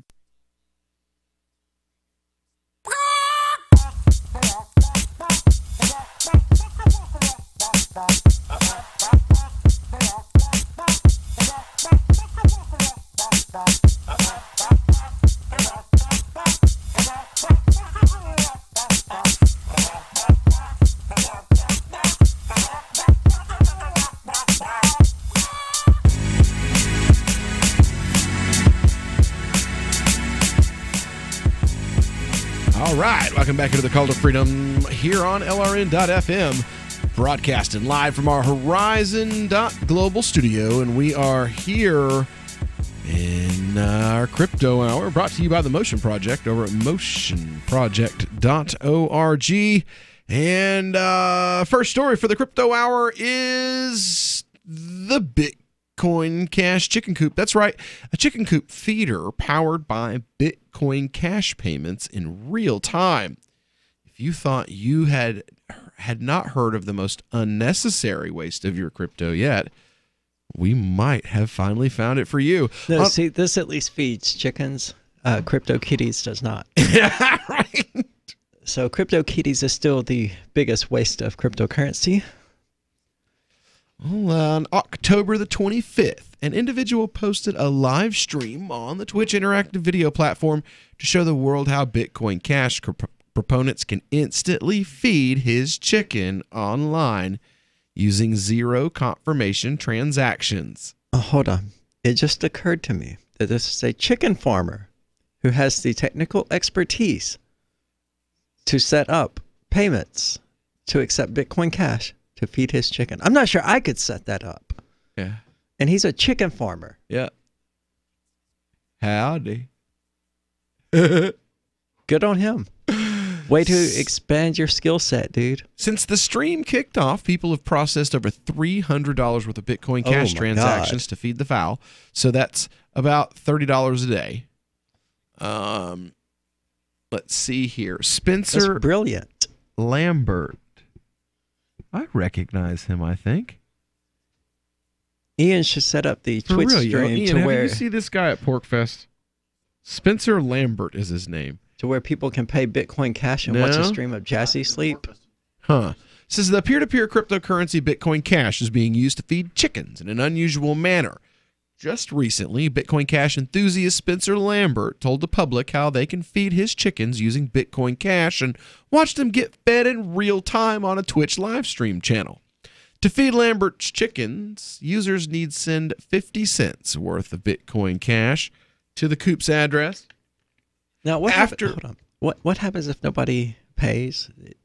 Tell me he doesn't just like, well, good luck, better luck next time, chicken. I don't know. After the money is sent, a cryptocurrency-powered dispenser flips a switch and pours out some mealworms. According to Lambert, the 24/7 stream of our wonderful chicken life uses the Hand Cash application coupled with I don't know if that's IOZeta or LoZeta, manufactured cryptocurrency-enabled touchless candy machine. On the payment side, users simply send 50 cents of Bitcoin Cash to the handcash.io handle $chicken to start the power outlet. The Handcash wallet uses a name system, otherwise known as a handle, to make payments easier than using long alphanumeric Bitcoin Cash addresses. The process also uses zero confirmation transactions, so once a transaction is broadcast, the mealworms are almost instantly dispensed. Lambert It's a fat chickens, yo. No, it's not even that. Zero confirmation transactions is a terrible idea. I mean, I guess the farmer at the end of the day could only really be out some grub worms or whatever you said. But I mean, that it's not hard to undermine and reverse a zero confirmation transaction before it receives any confirmations, so that it never receives confirmations, to overwrite the block, to double spend, essentially. Not having any confirmations required allows that. But like I said, the stakes are pretty low. I mean, at the end of the day, the farmer is likely to lose a couple of worms, I guess. Says after the money is sent, a crypto. Oh, I did that. Let's see here. The process utilizes zero confirmations. Instantly dispensed worms. Lambert explains that the payments take place in a fraction of a second, more or less instant. He said he put up the money for the operation. No, the payments don't. They're broadcast that quickly, and he's acting on the broadcast. Mealworms don't come cheap, he added. Well, they'd better, because he set himself up to have lots of mealworms stolen from him. Lambert's system uses a LoZeta touchless candy machine to dispense the chicken feed. Basically, users pay the QR code and the machine flips a switch to dispense candy, mealworms, or anything else that will fit through the chute. The machine accepts Bitcoin Cash, Litecoin, Dash, and Ravencoin, but Lozada also manufactures a cryptocurrency power adapter. Paul Lambert, one of Lozada's co-founders, has explained how the candy dispenser works on YouTube. So basically, this is just a really cool publicity stunt for their cryptocurrency candy machines. It definitely sounds like it. Yeah. So I'm considerably less impressed upon hearing that some other company designed a machine to do this. Okay, the chicken farmer didn't know how to do it. Well, no, the chicken. Okay, so he's not a chicken farmer. He was just like, I made this machine. Now let's use it to feed a chicken, because people will go, oh my God, he's feeding a chicken with Bitcoin Cash. Like, what are you doing? Yeah, exactly. Well, but you and I see it as a retarded waste of money, and you're poking all the technical holes in it too, which is exactly why we talk about this kind of stuff. Paul Lambert, one of Lozada's co-founders, has explained how the candy dispenser works on YouTube, saying, once the crypto candy dispenser detects a new payment of the cryptocurrency address you specify, it activates the payment received light and the motion sensor, allowing for candy to be dispensed. When the customers receive the candy, the motion sensor is again turned off. I mean, Bitcoin Cash isn't exactly slow anyway. I mean, we're not talking Bitcoin here. Litecoin, Ravencoin, Dash, Bitcoin Cash, they're all pretty quick. Some little kid could wait 5 to 6 seconds for their candy for the transaction to be confirmed within at least one block. Right. I'm going to get one of these things. There's no need to have zero confirmation transactions. What I'll do is I'll set up a Twitch feed, and I'll get just a regular coin-fed gumball machine. I'll put candy in it, and I'll put a Twitch feed up, and I'll be like, pay 50 cents in Bitcoin Cash to watch me give my kids candy. And stupid people will do it, and we'll make a few $100s a month feeding my kids pieces of candy. I don't know. I think the chicken has a lot to do with it. I'm telling you, people love kids. Like, fill it with catnip and let a cat have at it every single time somebody pays with Bitcoin Cash. That would probably get you some. Oh.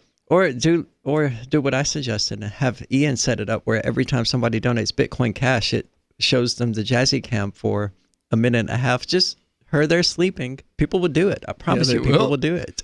Yeah, they will. Oh my will. God, look at the puppy sleeping. I know. I need to pay more Bitcoin Cash for this.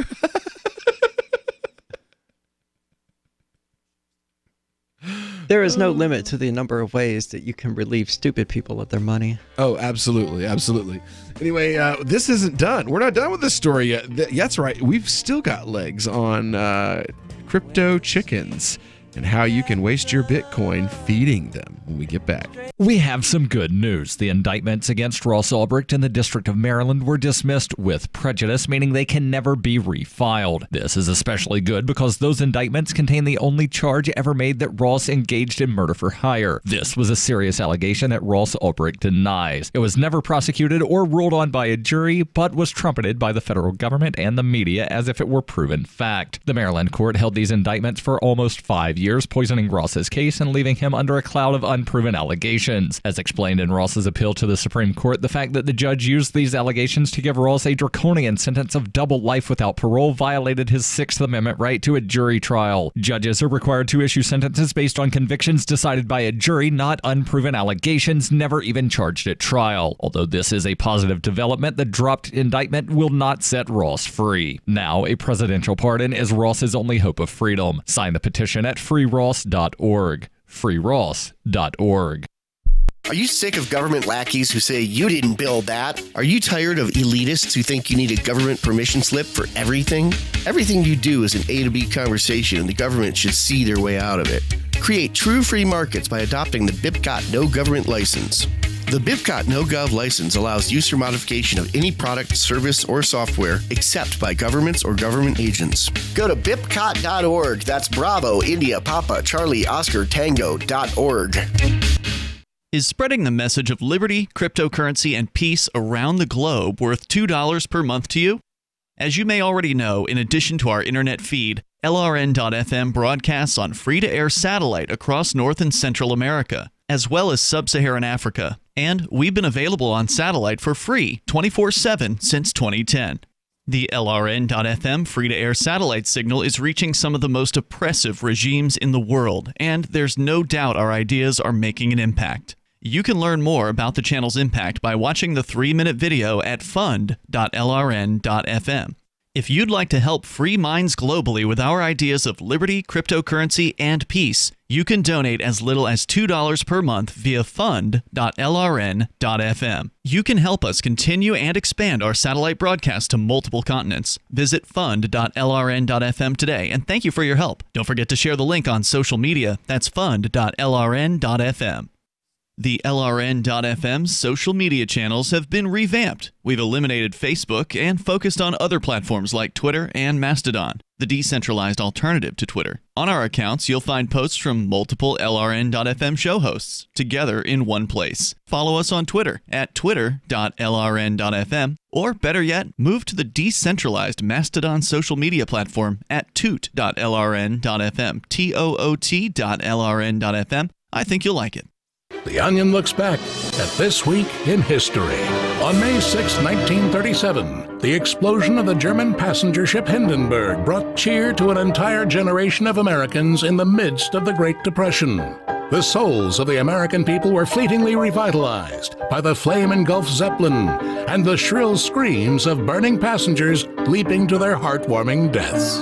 Oh my, it's burst into flames! The burning embers and charred flesh are cascading splendidly onto the mooring mast. Ladies and gentlemen, this is the most terrific thing I've ever seen. Oh, the luminosity, the gaiety! And on May 7th, 2000, Vladimir Putin became president of Russia after promising citizens he could bend anything they gave him with just his bare hands. And that was what happened this week in history.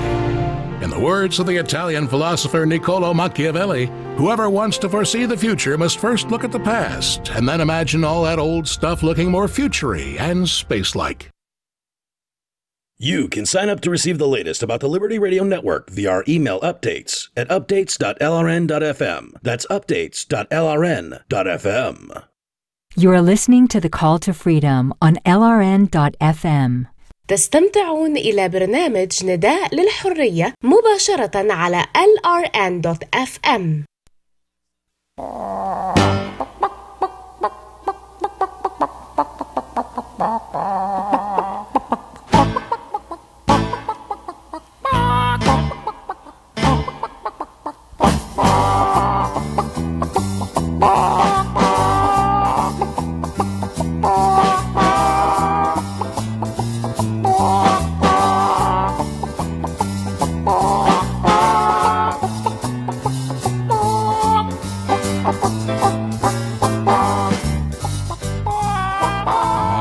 Welcome back into the Call to Freedom here on LRN.FM. It is our crypto hour, brought to you by the Motion Project over at motionproject.org.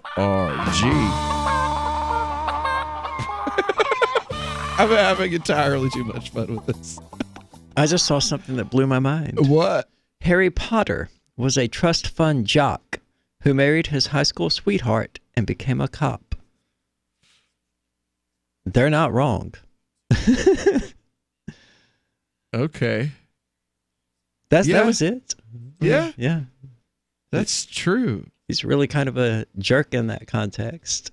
Have you ever seen they did it was a fan film on Snape and Harry Potter's dad. Hold on. Because my experience with Harry Potter and fan anything that involves Snape is something that I want to stay away from. Because it's good. 9 times out of 10, it's going to be a 300-page description of gay sex. No. It's like a 30-minute prequel. And it's Snape as a teenager and Harry Potter's dad as a teenager. Oh, he was totally a jerk. I mean, that's all in the books, you know. Harry's dad was a dick all the way. Or Richard. Yeah. Well, I think it's too late for that. Yeah. They play that character and they play that role and they show like how Snape was treated and why he was the way that he was. They showed it in Order of the Phoenix, didn't they? I mean, I know they went into it extensively in the books, which is why the books are better, but I thought there was also a scene in the movie.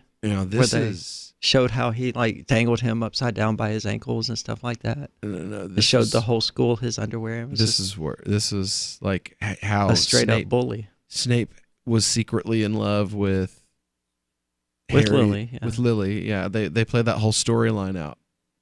It's pretty, but It's it's in the not from the books as movie. well. Yeah, it's in the books, but I mean, like they didn't make a film about it, and now they're making a movie about Snape.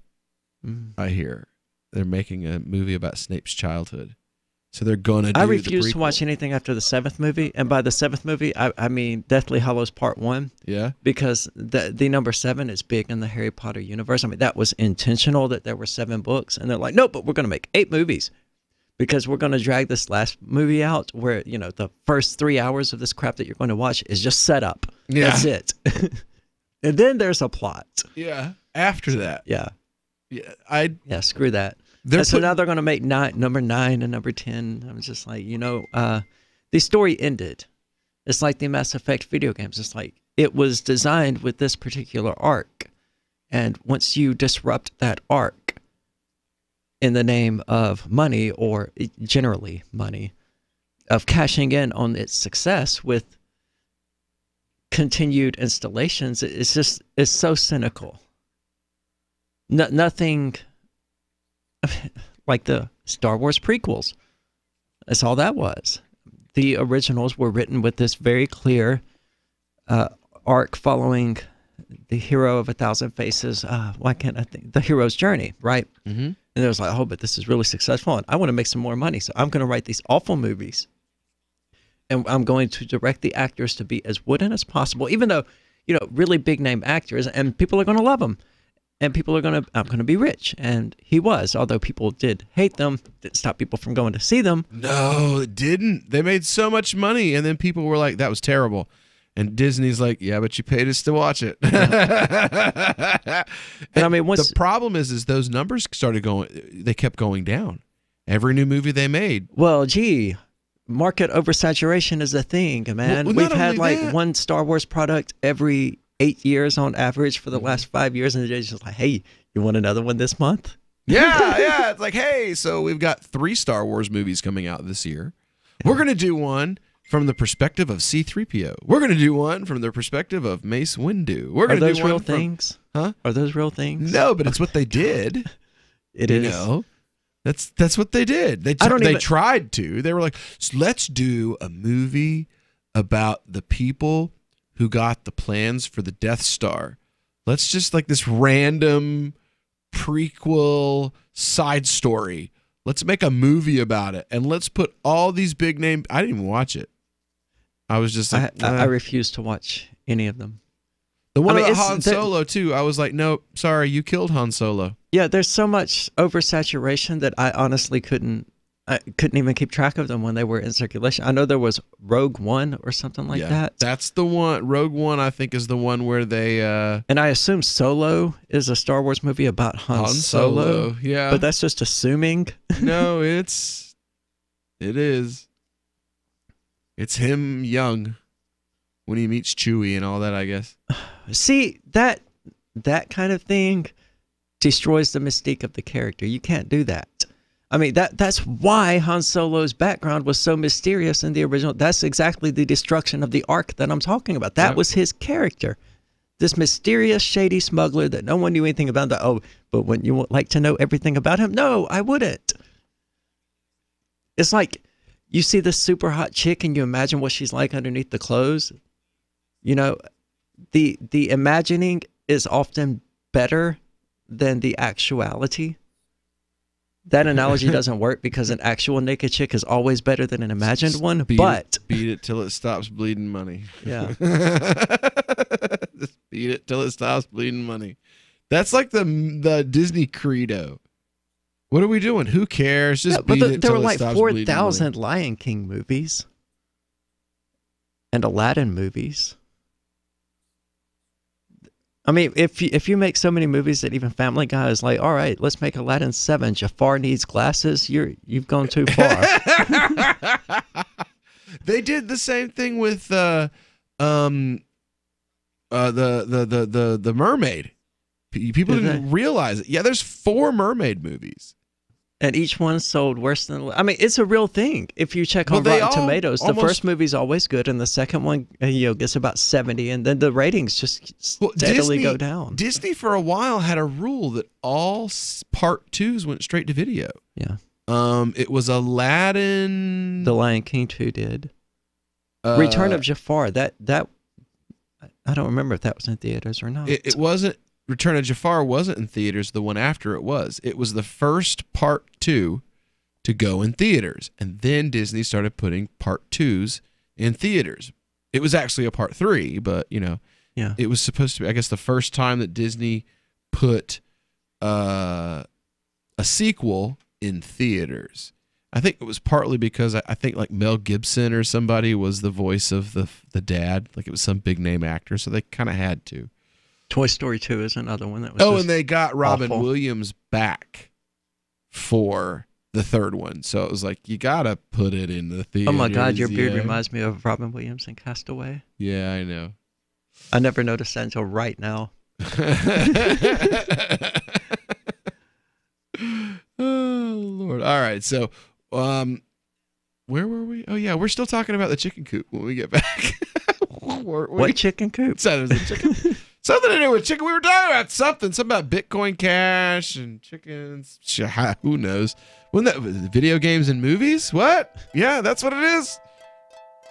Anyway, when we get back here, we'll continue on with this story about the man who made a candy machine and used feeding his chickens with the threat of starving his chickens to death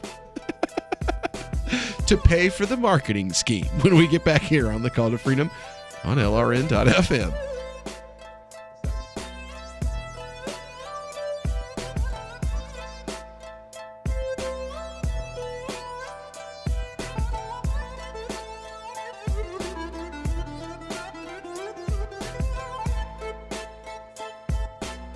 Radio is the most personal of mediums. I exist right now in your head. If you listen to Free Talk Live regularly, you know me. Free Talk Live is on more than 160 radio stations around the U.S. and has been downloaded on every continent around the world. Hundreds of thousands of listeners with ad packages from $600 a month to $6,000 a month. Imagine what we can do for your business, project, website, or idea. Email me, mark@freetalklive.com. Since time began, tyrants have taken aim at personal liberties. Now there's a movie that aims back. The government has no more right to tell us what to put in our bodies than they have to take our guns or tell us what books we can read. 6 drug police were eaten by bears while raiding a marijuana farm. On your knees, you dirty hippies! Jesus. On your knees! What's the problem, officer? Today, many cops who enforce pot laws do so only because it provides them with cushy jobs, good benefits, and a chance to push people around. I was an undercover narcotics officer. The drug war is nothing but a farce. The Second Amendment says you gotta keep you and your gat intact. Guns and Weed, The Road to Freedom. A film by Michael W. Dean and Nima Vadadi. DVD available now at gunsandweed.com or on Amazon.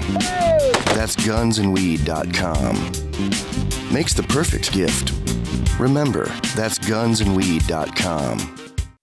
Imagine someone in your community getting in their car, turning on the radio, and hearing the Liberty Radio Network. You can make that vision a reality with your own micro radio station. Visit broadcast.lrn.fm to learn how you can put our programs on the air in your area. You can have LRN.FM running around the clock, and you can even add in your own local shows. Building a radio station is simple, but programming isn't. That's where LRN.FM comes in. Learn more at broadcast.lrn.fm. That's broadcast.lrn.fm.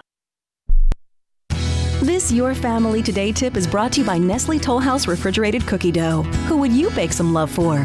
Find fun and easy baking ideas at tollhouse.com. Kids love doing arts and crafts projects, especially when you join in. Try channeling all that artistic energy into the kitchen and bake up some creative treats together. Think of your art supplies as the frosting, sprinkles, and decorating gels, and use cookies or cupcakes as your canvas. For more tips like these, visit us at parenthood.com/yourfamilytoday. Did you know we've taken our LRN.FM telephone listen line to a new level with the LRN.FM audio on demand line? Now you can call 712-770-8447 anytime and listen to LRN.FM's live feed. And you can listen to a bunch of our original shows on demand. Long distance fees may apply. Just dial 712-770-8447 and choose from the menu. 712-770-8447. Uncovering the secrets and exposing the lies. That's what the readers of freedomsphoenix.com get every day. freedomsphoenix.com, constantly providing the information, the real news about government policies, and the real relationship we all have with the coercive government. The real condition of the economy, innovations in technology, breakthroughs in energy, health, and computer science. Learn the truth well before it's admitted to in the lamestream media. The corporate media, nothing more than distributors of government propaganda, but now there's an alternative. freedomsphoenix.com. Constant news updates on the issues that affect your life in the most important ways. With liberty and property under constant attack, freedomsphoenix.com provides the understanding behind the propaganda, and it encourages the participation of its readers. Go to freedomsphoenix.com. That's freedoms with an S, phoenix.com. freedomsphoenix.com. The revolution between the ears has already happened. What's up next? Visit the Liberty Radio Network program guide to find out at shows.lrn.fm. That's shows.lrn.fm. You are listening to the Call to Freedom on LRN.FM. आप सुन रहे हैं स्वतंत्रता की पुकार सिर्फ और सिर्फ LRN.FM पे. Don't worry, buddy. You're doing fine. Hey, Patrick.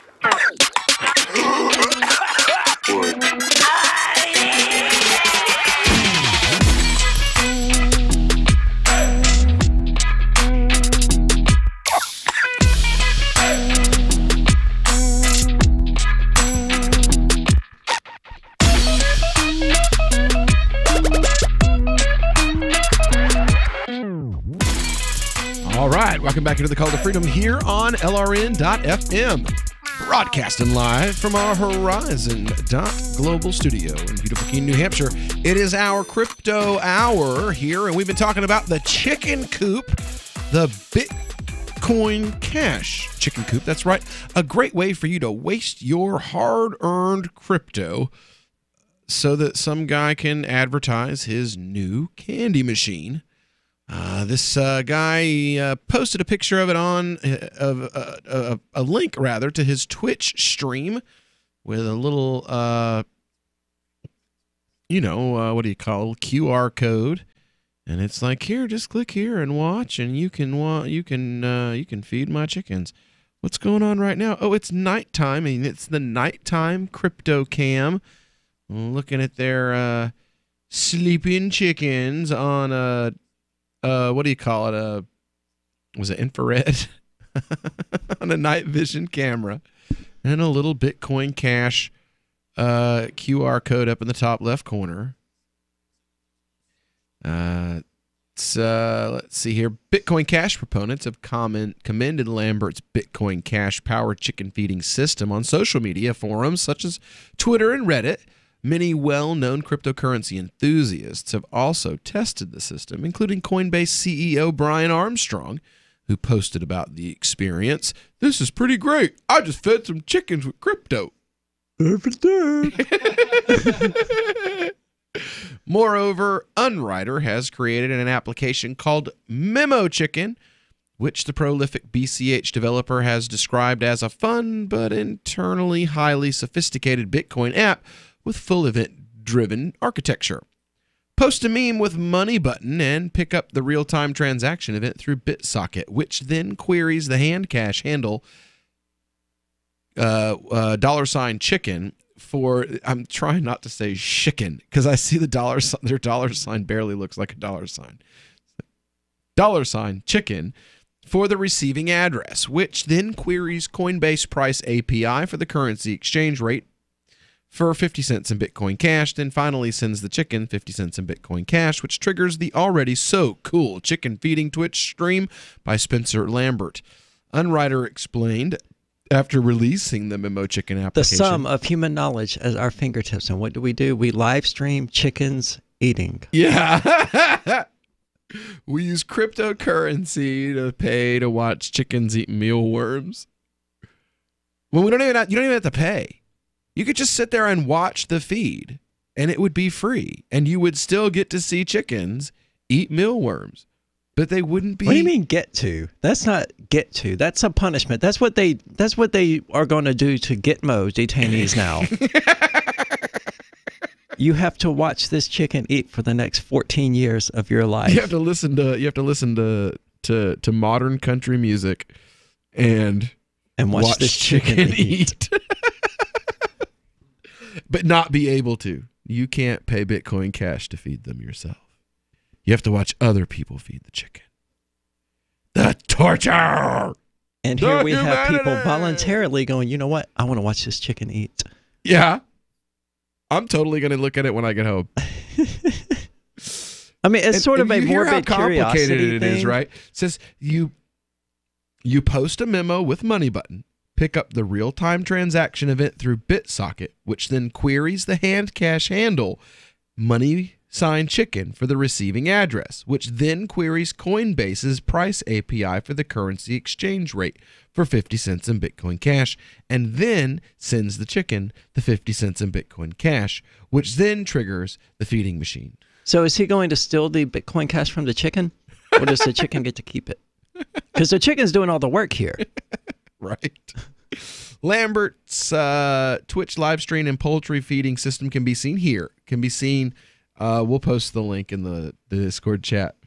The chicken's first breakfast feeding begins at 9:20 a.m. Eastern Standard Time every day. So, yeah. Anyway. Oh, look. Well, I got a small shout out in yesterday's edition of the Keene Sentinel. You did? Yeah. In a story about the sheriff's race. Really? Let's hear it. It's a small shout out. It's I don't care. largely about Rivera and Nelson. Oh, they just acknowledge that you exist? Yeah. And well, they pointed out my position on the failed drug war. Oh, yeah? Which is good. That's it, though? Yeah. But, I mean, it was a Sunday edition, so awesome. Right on. Right on. Aria DiMezzo exists. Yeah. She doesn't like the drug war. That was essentially the whole shout out. Yeah. Yeah. Aria DiMezzo exists. It's one paragraph She doesn't like about the drug that, and then it goes right back to them arguing about illegal immigrants, which is like seeing which one of them can beat off the fastest. So it's like, let's stop. It's, you know what? It's like Rivera going up to Ian and talking, I support the trans bill. Okay, that's nice. But what are you going to do about this actual problem over here? Which is, you know, the 4 non-fatal overdoses that have happened here in Keene within the last week. On the same street, in fact. Four of them. It's almost like we have a ghetto here where we keep all the poor people. Yeah. And then we keep them poor with obscene property taxes that prevent them from renting. And then we have landlords who exploit them horrifically, abusing mental health services and things like that to get people who are mentally unstable, collect their checks, and then evict them without ever telling the government they continue to collect those checks. I've heard about this extensively within the past few weeks. Wow. A number of really bad slumlords around here. There seem to be three major ones that are just exploiting the crap out of everyone and then evicting them at the earliest opportunity and keeping all of their money. Wow. And working with either state or city government in order to facilitate it. Most likely city government, which sort of serves as an explanation for the unduly high property taxes. How else do you keep people from owning the houses and keep them competitors out? Yeah. Keep them at the mercy of the landlords. Yeah. Yeah. The few that are here. Yep. Maybe that's why they don't like it, Ian. Could very well be. Yeah. It's like, this guy's not a slumlord. What is he doing here? What the hell is going on here? This guy thinks he can move here and rent property and not screw people over? And not turn them into heroin addicts? This guy's got to go. Yep. Just can't stomach that. I'm just, wow. The things you learn running for office. Keene is an awesome place. Don't get me wrong. It is. But it is a real fight here, you know. Don't move to Keene, New Hampshire unless you're wanting to take up that fight. Don't move here thinking, oh, it's going to be all Liberty land all the time. No. It may be one day, but it's going to be a brutal fight before we get to that point. Yeah. And that's why we're here in Keene, but... Well, I ask ask all the time because I walk down the street, like I go to my bank, and 3 people at the bank that I go to have told me how much they hate Keene, how they used to love it.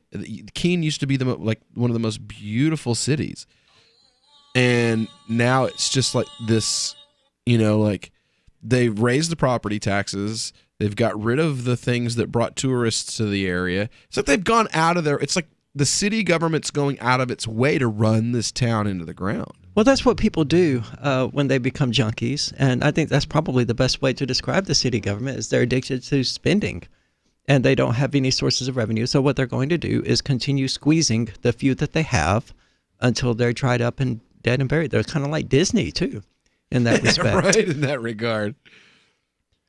I mean, it's going to continue getting worse until it inevitably collapses in on itself like a festering boil. And then of course they won't go, you know what, this is where we went wrong, we probably don't need to do this again. Some different city officials will move in and we'll just repeat the process indefinitely until and there may be change until we for a grow the moment. balls and get the numbers and go and hang them. And then I don't understand how they keep winning, friends. I don't understand how they keep winning because I look at what the opinions of all the people. Are we I run running into. anyone for city council here in Keene? Next year? Next year. Well, maybe they won't keep winning. I hope not.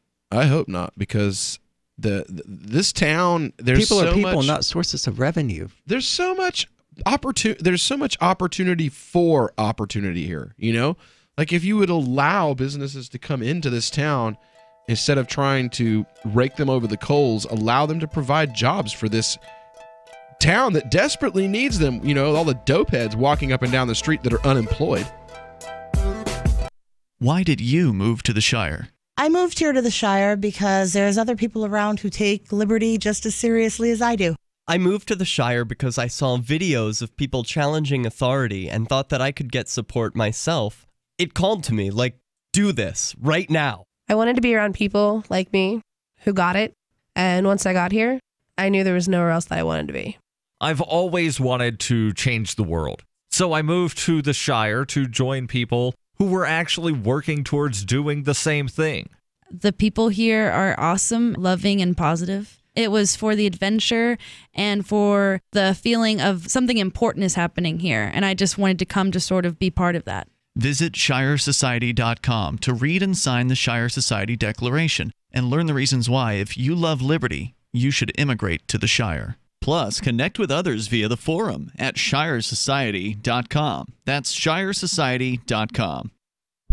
Some of you asked, and now we've delivered. LRN.FM's live Keene, New Hampshire studio shows are now streamed in HD on Twitch. Visit our channel at twitch.lrn.fm and give it a follow. If you have Amazon Prime, you get 1 free subscription on Twitch. If you use it on our channel, Twitch will give LRN.FM a monthly piece of your Prime subscription cost. So please watch, follow, share, and subscribe to twitch.lrn.fm. That's twitch.lrn.fm.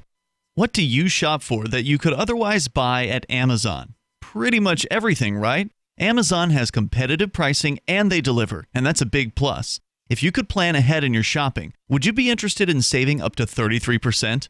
There's a catch. You have to do your shopping in Bitcoin. But imagine those savings. It's like a huge raise. All you have to do is go to saveatpurse.com. We've saved thousands, and you can too.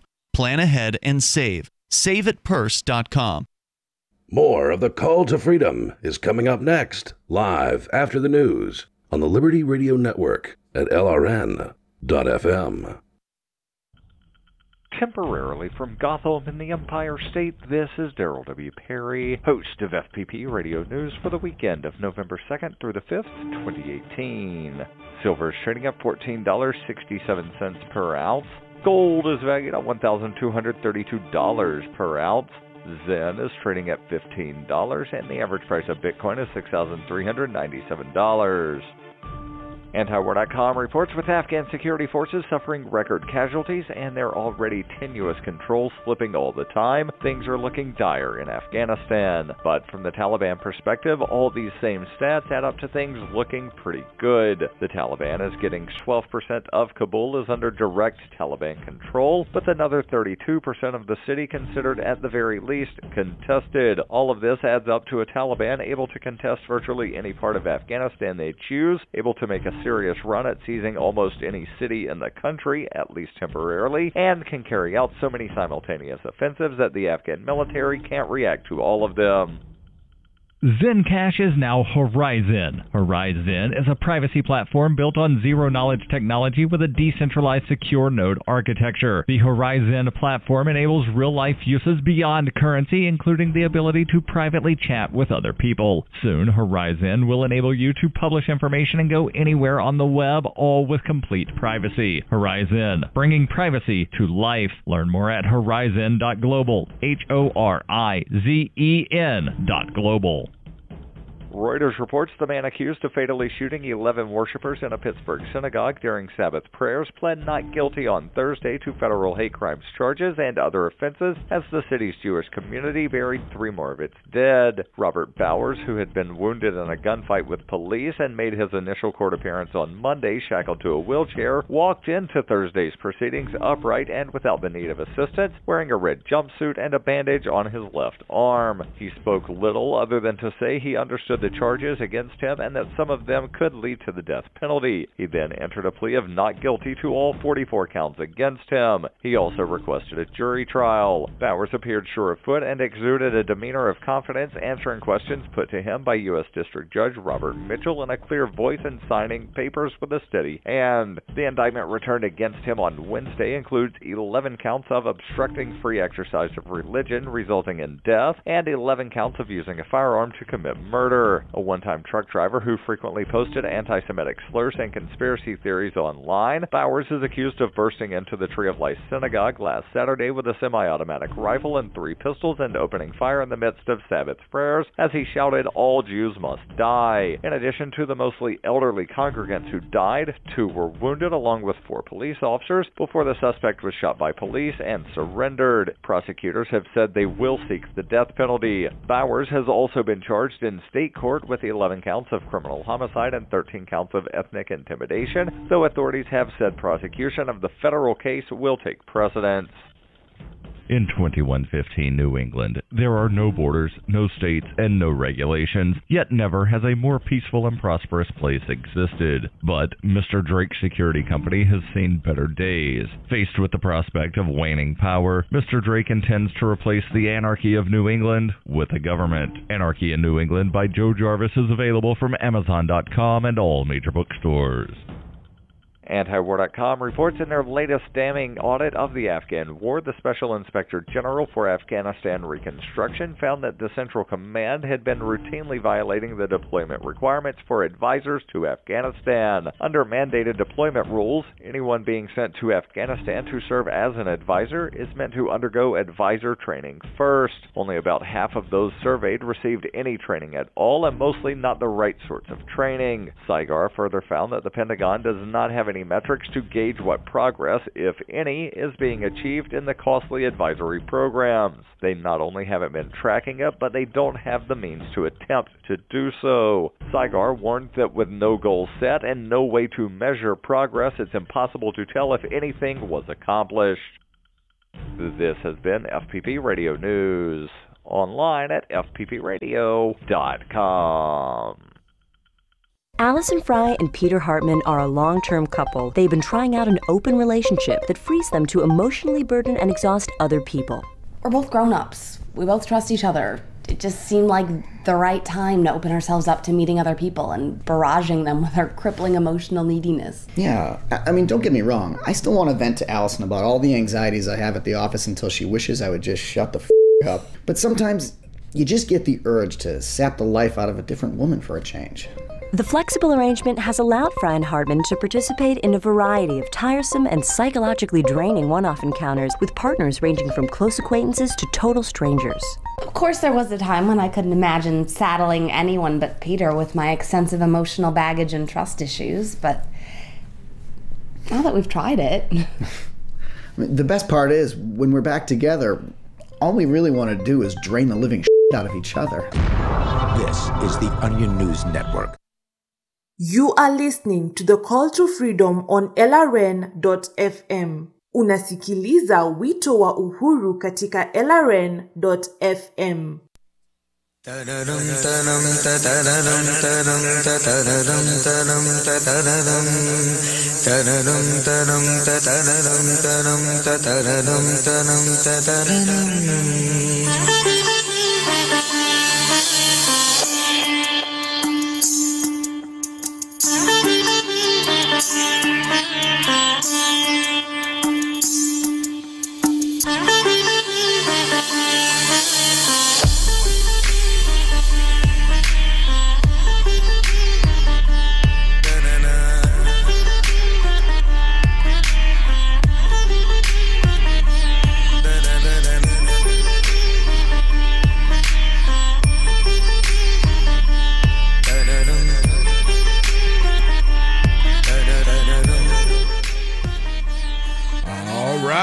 Welcome into the Call to Freedom here on LRN.FM. We're broadcasting live from the Horizon.global studios here in beautiful Keene, New Hampshire. And, there's been some pretty crazy stories attached to the next big story that's coming down the line. Pentagon rejected request for troops it viewed as emergency law enforcement at border. Turns out, even though... What law would they be enforcing, even if they went? Is obviously... immigration law. Yeah, my point being that the federal government has absolutely no authority to legislate immigration. At all. Well, the Pentagon, at least, even if it's states that are enforcing that, and by the way, we were just joined by Melanie, what is your last name now? Neighbors. Melanie Neighbor. Melanie Neighbors. She just told you. I almost stopped and was like, no, it's Melissa. No, it's Melanie. Melanie Neighbors. Why don't you be my neighbor? You're going to hear that joke 1,000 times now. I mean, I've heard a lot worse things, so whatever. Yeah, right. So, anyway, we're talking about the migrant invasion. Dun, dun, dun. You know, those hungry people that are running away from the war zone that our State Department created? Yeah, those people... They took our jobs. Yeah, they're coming here to take our jobs. Trump said he wanted to send 5,000 or 15,000 troops or something like that to the border to prevent the migrants from crossing into America. Yeah, Trump has nationalist Tourette's. Well, I think what it is he knows that the media is going to take that and run with it, even though the media, I paid attention in civics. Oh, wait, that's right. There's no such thing as civics class anymore. I keep forgetting that these poor kids after No Child Left Behind don't understand what a civics class is. Civics class is this class where they teach you things like that the president doesn't have the ability to send the troops to protect the border like the Border Patrol. It's called posse comitatus. It's a thing. It's like this other thing. They're like, President Trump says he's going to override the 14th Amendment by executive order. And for like 5 days, that's all you hear is, so the president's going to do this thing that he totally cannot even do at all. I mean, lots of people do things they can't do. You know, just because he can't do it doesn't mean. Still, for me, President Trump says he's going to jump off a building. Okay, that's something he actually has the ability to do and be successful at. So that would get my attention. President Trump says he's going to abolish the First Amendment through executive order. I'm sorry, that doesn't, that's... well, there's not really much left of the First Amendment in the first place. Yeah, true. But I mean, so we just got another Supreme Court justice, and we're gonna get a new one. I mean, she's not gonna live to be 120 years old, right? So we're gonna get a new one soon. Ruth's going soon. So we don't know what's gonna happen anymore. I hear Kennedy is Justice Kennedy is also talking about taking retirement as well. So we have 3 new ones. Clarence Thomas may be the only old schoolie left up there. Yeah, so that's where the real power, not the real power, but that's where those decisions actually get made. All I heard was that the baby boomer generation doesn't want to work. That's all I heard. Well, I mean, no, they don't. They want to stay in school till 20, retire at 50, only work like a third of their life, and then retire to the Bahamas and no. And then our generation gets to pay their Social Security because they spent their own Social Security in the Clinton era. Because that's exactly what happened. The baby boomers are all like, well, we had the greatest president ever. We had Clinton and we had a balanced budget. No. What you had was you took all your Social Security money and you told the government, no, we don't mind if you use that over here and leave the hole empty because our kids will just pay for it. And you have to have kids for that. Yeah. That's true. There are fewer and fewer. That's why you need immigrants in this country, is because at least they breed. You're going to need plenty of little taxpayers to keep your Social Security paid. Well, that doesn't necessarily. The only way you're going to keep Social Security solvent is to the only way import pyramid tax schemes chattel. work is to have a lot of people in the base. Yeah. Yeah, you have to have that pyramid shape for a pyramid scheme, I guess. Like Social Security, you have to have that pyramid shaped demographics or it doesn't work. Well, with the migrants though, if you don't ever make them legal, they still pay taxes and you don't have to send them a refund if they don't make enough if they make enough to only get a refund, and they're not allowed to get welfare. Not all, even if their kids get it, they can't. Well, that would have to mean they're all working on the table though. No, not on the table. Well, yeah, a lot of them work. Like most to of them pay work Social on the Security, table. you would have to work on the Yeah, table. most of them work and on if you're the working table. on the table, you're probably not an illegal immigrant. No, that's not true. That's not true. I know plenty of Jorges that their paperwork say that their name is Maria because they're using their daughter or their kid. I don't know how many 11-year-olds have jobs washing dishes at Cracker Barrel. I'm serious. Yeah. Because these parents, they're using the Hispanic parents aren't like white parents. See, white parents, we get our kids' Social Security number and then we go get credit cards in our kids' names and we ruin their credit for the rest of their lives. My dad did that to me. Hispanic parents go get jobs in their kids' names and pay into the Social Security fund for them for their entire childhood and then give them their name back so that and those kids are going to get bigger Social Security checks than we get because they paid into it longer. That's the way it works. We're not going to get Social Security. We're not going to get Social Security. No, I'm telling you, that's why they're going to let the Hondurans in. That's 15,000 new tax chattel. That's 15,000 new sources of revenue. That's why the left loves them. Well, it's weird, though, because if you're talking about the breeding rates, so if you keep them illegal, then, maybe they're paying into Social Security, maybe they're not. If you make them legal, they have tax rates that are around 0 because they have all those child tax credits. But they don't. But because they're illegal, they don't usually get to use them. Right, but I'm saying if the solution that we're proposing, and I mean, the solution is to let them in, but pretend like we hate it. Yeah. And that's what America does. We're like, no, we can't have these immigrants. No, get away, bad immigrant. No, I'm not holding the door open for you. Go away. Go away. That's America. Here, don't tell anybody I'll let you mow my yard. I only like my Mexicans. I don't like anybody else Mexicans. For real. I'll illegally employ my maid, but you need to not. Tyson Chicken, you can't have 50 Mexicans working for you, but I can because I'm rich. And my brown servants don't count. Yeah, exactly.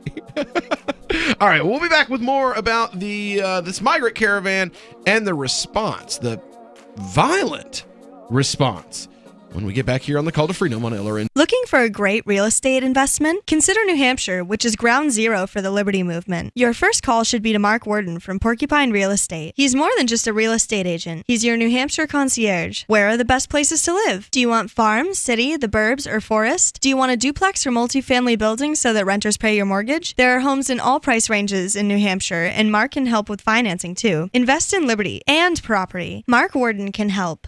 PorcupineRealEstate.com.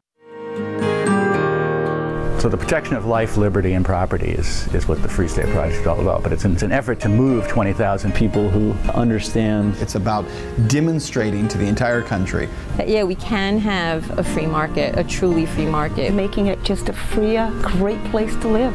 It's the world's largest voluntarist libertarian community, and it's only getting bigger. That's amazing, to be able to move to a place where other people passionately believe in being free and independent. What the Free State Project is managing to do, though, is to put their money where their mouth is.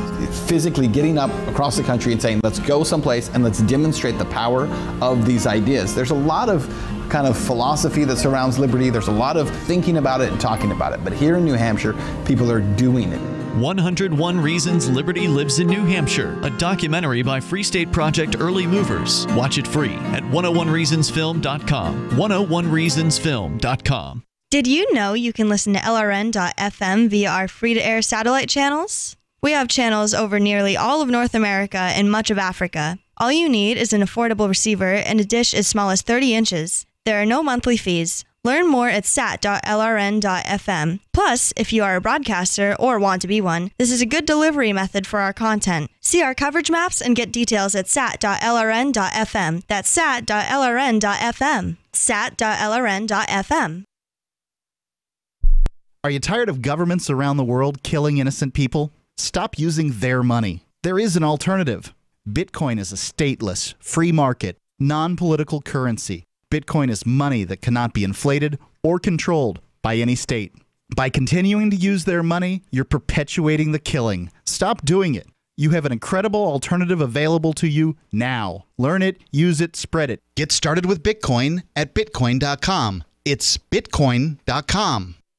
Now that you've found the Liberty Radio Network at LRN.FM, you may want to help expose others to our great programs. To assist you in doing so, you'll find resources at promote.lrn.fm, including details on how to get a free bumper sticker, quarter-page flyers you can print out and distribute, banners for your website, as well as files that will allow you to make your own custom banners and graphics. Visit promote.lrn.fm and help bring new listeners to the Liberty Radio Network. That's promote.lrn.fm. If you're looking for work, it's a process of elimination, and you're trying not to be eliminated. So here's a tip for making the cut, and this might seem subtle, but to the person interviewing you, it's not. There is a world of difference between applicants who convey, "I need a job," and those who simply ooze, "I want to work," especially in these lean times when many you're competing with will seem desperate in "I'll take anything" mode. If you convey specific interest in this job at this company, you will be conspicuous. Thus, the value of going to school on the company you're applying to before the interview. With money and attention so tight now, effective communication skills have never been more important. For more tips for job seekers and everyone else, hit survivalspeech.com. I'm Holland Cook. Join the LRN.FM Discord for live chat 24/7 at discord.lrn.fm. That's discord.lrn.fm. You are listening to the Call to Freedom live on LRN.fm. تستمعون إلى نداء للحرية مباشرة على LRN.fm.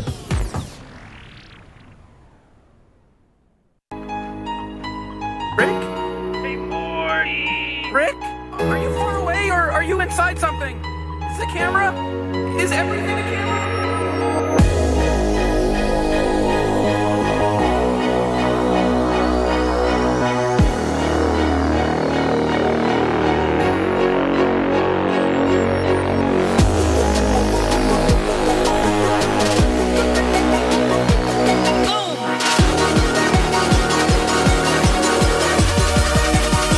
I'm Pickle Rick!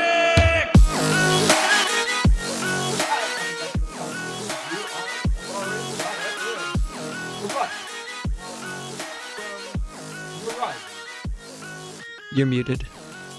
I unmuted everybody but myself. Awesome. Science just keeps getting us into more trouble, I guess.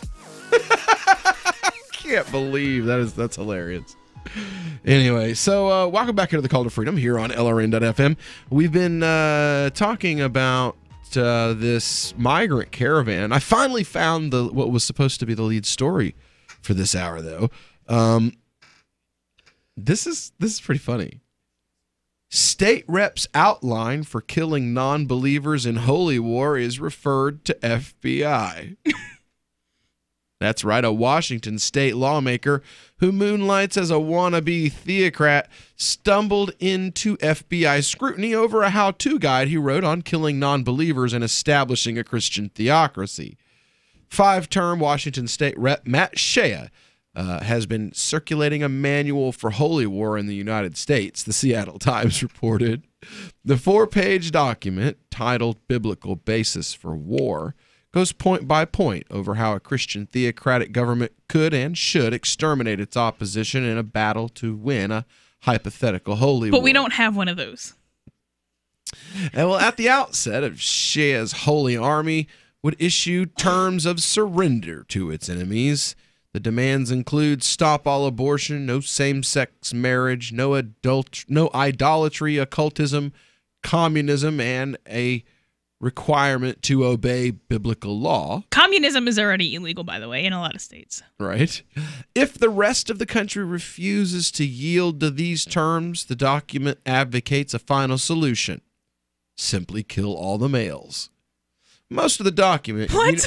You know what happens after they kill all the males usually, right? Gay sex. No, they take all of the females as sex slaves. Yeah. So I mean, biblically, but no adultery, though. Speaking, that is the history of how this thing happens. Yeah, that's how this thing goes. Strategically, it makes more sense to kill all the women. Yeah, but not if you're against gay sex. Yeah. Well, you don't have to rape the survivors. But they do. That's like the whole point. I mean, they're not going to say it. I understand but that's what happens. But strategically, if my goal is I want to destroy this society. That's not their goal, though. That's what they're saying their goal is. Their goal is to take a bunch of sex slaves and create a new society of their own progeny. Most of these people probably can't afford all that. Most of the document veers into the absurd. But the rest of it doesn't? Like, there's a sane portion, like, paragraph 3 is fine, just the rest of it. Under, quote, things for a holy army. Can we read this 4-page thing? I mean, it's only 4 pages. I mean, we should be able to find it and read it. Is it only 4 pages? That's what you said a moment ago. Wait, did I? Mm-hmm. I didn't think I said 4 pages. I didn't think it said how many pages. A manual. It doesn't say anything about 4 pages. You said 4 pages. I did? You did. I don't know why I would have said that. It says, under things for a holy army, Shea remembers to include, quote, circumcision and saved. After sacrifice. There is something so weird about the idea of prayer. God making man in his own image and man being like, you know what, let's cut up the willies. Right. God didn't get it right. Or this is what God meant to do. Referencing the last civil war, Shea writes that in the Holy War How-To Manual, war is not waged against nations, but against man. No scorched earth or Sherman's march to the sea. The document was leaked to the press by a local libertarian activist named Tanner Rowe. Woohoo! Libertarians! Who in a Facebook video called the plan, quote, theocratic BS is what we'll say here. Shea replied to Roe and the Seattle Times in a Facebook video of his own, furiously claiming, now that I'd like to see, that he wasn't angry over the incident while showing off his historical knowledge by claiming that the Mayflower Compact was a covenant with God to advance Christianity. The counter-state is working overtime, he said. How can you say something that stupid about the Pilgrims in November of all months? There are two main counter-states in America, Marxists and Islamists. Right. Hello. Trans atheist over here, not happy about being excluded from your list of enemies. Yeah, well, no. Yeah, come on. You're a part what of do the I have Marxists. to do? Even if you're an anarchist, you're a part of the Marxists, because anything that's morally against his views is Marxism. Islam is morally in favor of his views, I'm sure he thinks, and therefore it's just heresy that should be burned out. In fact, I've been wanting to do this video for a long time, Shea said, repeating angrily that he wasn't upset. Yesterday, the Rolling Stone posted an 8,000-word article that was essentially a slander, a smear piece, a hit piece against me. The Rolling Stone article published last week details Shea's fantasy of creating a 51st state with freedom for guns and rule by God. The story goes into depth. I am all for that. As the atheist in the room, I am all for letting God rule the world. On Shea's ties to local white nationalist movements. Shocking. Shea has used his time online to promote far-right conspiracy theories, including the idea that global warming is a conspiracy to manipulate the public mind. He also frequently... Well, that's not far right. That's observable fact. Yeah. He also frequently met with, supported rancher Cliven Bundy's uprising against the Bureau of Land Management, and he opposes for the despotic act of charging fees for grazing on federally maintained land. Yeah, that's not true at all. How do you meet with the Bundys and not end up being watched by the FBI already? The Holy War Manual made its way to Spokane County Sheriff Ozzie Nesovich. I gave it straight to the FBI, Nesovich says to the Seattle Times. And yeah, that's the end of that. I want to see it too, yo. Oh, it does say a 4-page document entitled Biblical Basis for War. And oh, look, here is a link taking us to a 4-page document on why we should have a holy war. I bet Ari is interested in this. I am immensely We might interested. delve into a little of it when we get back.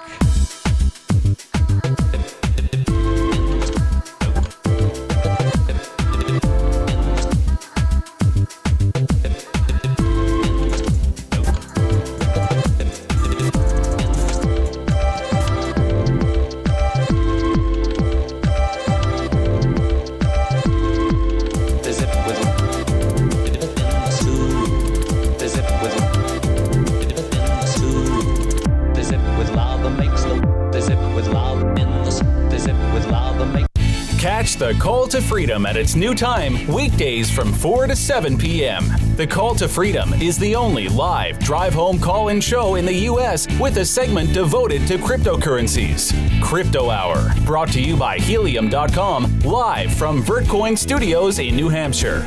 Learn about what makes cryptocurrencies so great and why you should care about them. Updates on new coins and ICOs, and warnings of scams. Plus, hear from traders, whales, developers, and big names in the crypto world. You can also win crypto coins or tokens every episode. Just listen for the faucet sound and be the 5th caller to get free Dash, Litecoin, Vertcoin, Verge, or other cryptocurrencies. The Call to Freedom with Will and Aria, featuring Crypto Hour. Broadcast internationally through our BitPlus network satellite. Weekdays from 4 to 7 p.m. on LRN FM. I love My Magic Mud. I drink a lot of coffee. I had stains on my teeth. Then I found My Magic Mud, and I was told it would remove stains. So I paid attention when I brushed the first time. My Magic Mud is black tooth powder, and the difference it made in my teeth in one application was noticeable. With 4, my teeth were as white as you normal folks out there. Please go to mymagicmud.com and buy a jar. There's 150 applications for $25. You can use Bitcoin, mymagicmud.com. Is spreading the message of liberty, cryptocurrency, and peace around the globe worth $2 per month to you? As you may already know, in addition to our internet feed, LRN.FM broadcasts on free-to-air satellite across North and Central America, as well as Sub-Saharan Africa. And we've been available on satellite for free 24/7 since 2010.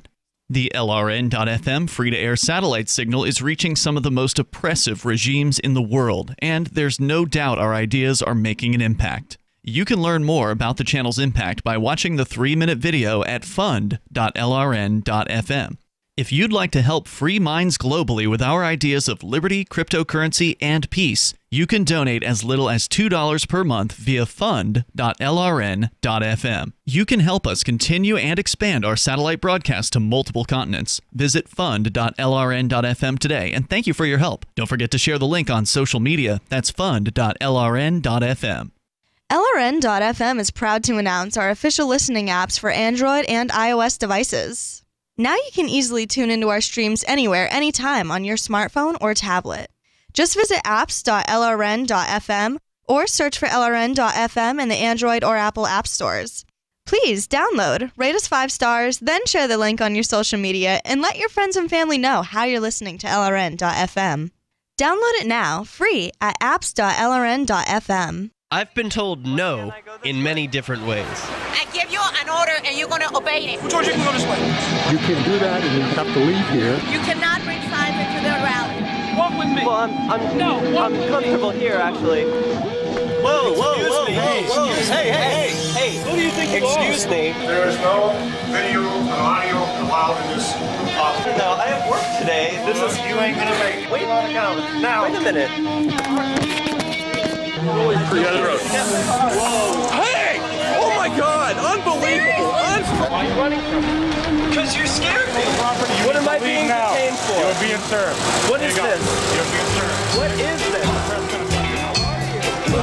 Bureaucrats have a funny way of telling people no. That's the sound of the men working on the chain. Derek J's Victimless Crime Spree.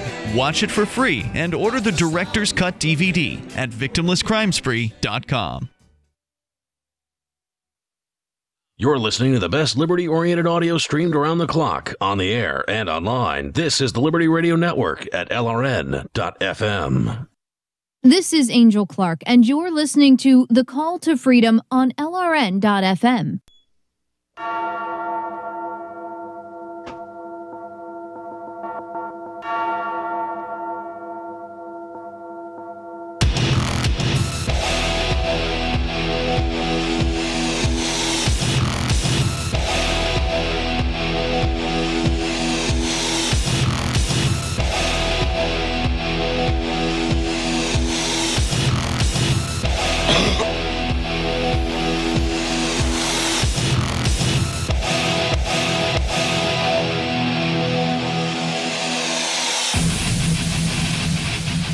All right, welcome back into the Call to Freedom here on LRN.FM.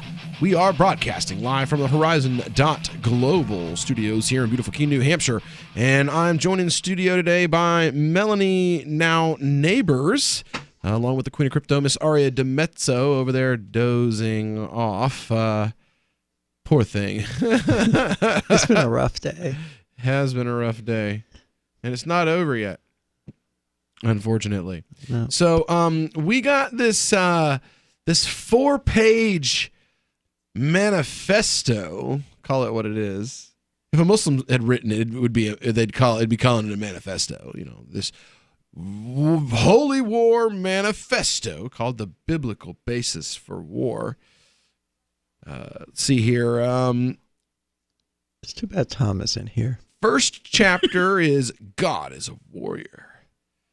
Second chapter, When is the time for war? I get it. So he's looking at his God like, yeah, we need to get rid of gay sex. Aries. I'm telling you, modern Christians, no matter what they try to say, they are followers of the religion of Aries, the religion of Mars. They worship war and bloodshed. You can't back murdering literally over 1 million people murdered in 3 or 4 countries in the last 15 years. They're like what Jesus meant to say. Yeah. Don't turn the other cheek, nuke thy neighbor. Well, no, you hear them so many, and I saw the same argument just the other. Turn the other cheek is not a suicide pact. What do you mean? What the? Did you read none of the history of the early church? So, you know what they did to Jesus, right? For real, yo. Not just to Jesus.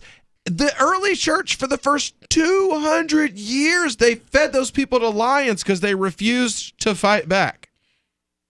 And at any point during his crucifixion, literally was a suicide pact. So, to be fair, I think that they were being led as lambs to slaughter. The Bible even says that the Christians will be led like lambs to slaughter and that they won't fight. Like, your book says that. But if there's anything that modern Christians don't know, it's the Bible.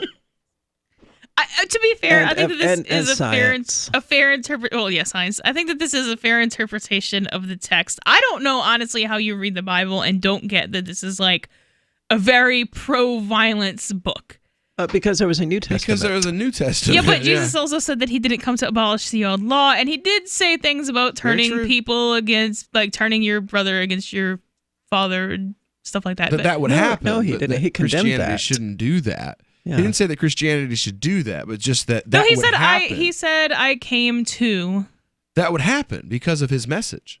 The same thing happened with Islam, where you had families turn against themselves. I mean, Jesus was like the king of hippies, though. I mean, he never like advocated Jesus any himself sort of enmity or violence. But if you're saying I'm taking this whole book, and the first 2/3 of it is just a genocide book, but they don't though. They see, ignore that's the Judaism, parts though. Yeah, they ignore the first part, the parts of it that they want to. Like when you say, "Oh, I didn't come to abolish the law," Christians don't believe that though. Well, right. So I'm like, I'm really glad that the law was abolished later. Like I'm really glad that most modern Christians are gonna just like skim over that and pretend like they didn't see it, because I would rather them pretend they didn't see that than be like, oh well, it says I have to burn a witch and stone an adulterer. The law doesn't say you have to burn the witch. Because the law here says you can't eat pork. Because here we have a manifesto. It says that too.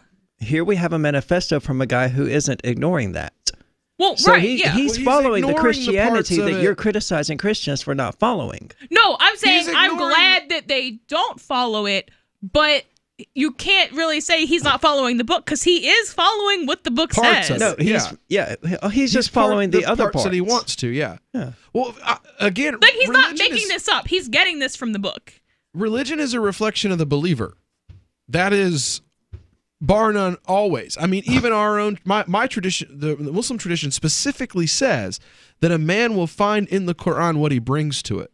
So if you come to Quran looking, well, yeah, and I think that that's true of most. And yeah, that religion itself, belief, is a reflection of the believer, not of the belief system. Yeah, so if I take a book that's been written over a 4,000, 5,000 year time period, 5,000 year timeline, and say, okay, that contradicts itself and has different views and different messages, and I'm going to find what I'm looking for, because whatever I'm looking for is in there, whether it's peace, violence, whatever.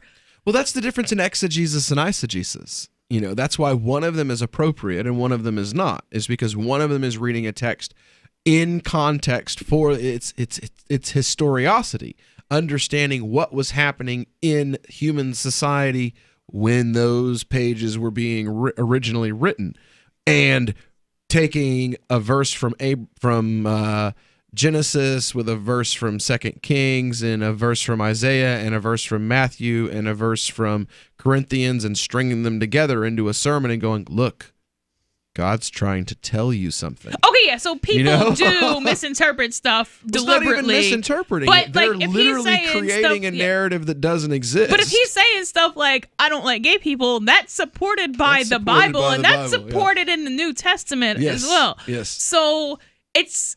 I'm glad that they've softened it up. Hold on, because disapproving of homosexuality is absolutely in the New Testament, but killing them, it's not in the New Testament. Yeah, there's less killing and advocating of killing in the New Testament. There's zero advocating of killing in the New Testament. Fight to win so that you don't have to fight again. Translation, kill everybody. And I bet he's using that's the book of Numbers. That's just good strategy. That's not religious belief. Let's see here. 4 things to stay within God's will: a holy cause, a holy leader, a holy army, and a holy camp. I have no idea what a holy camp is. We're going to have to get into that. I'm going to have to read this later.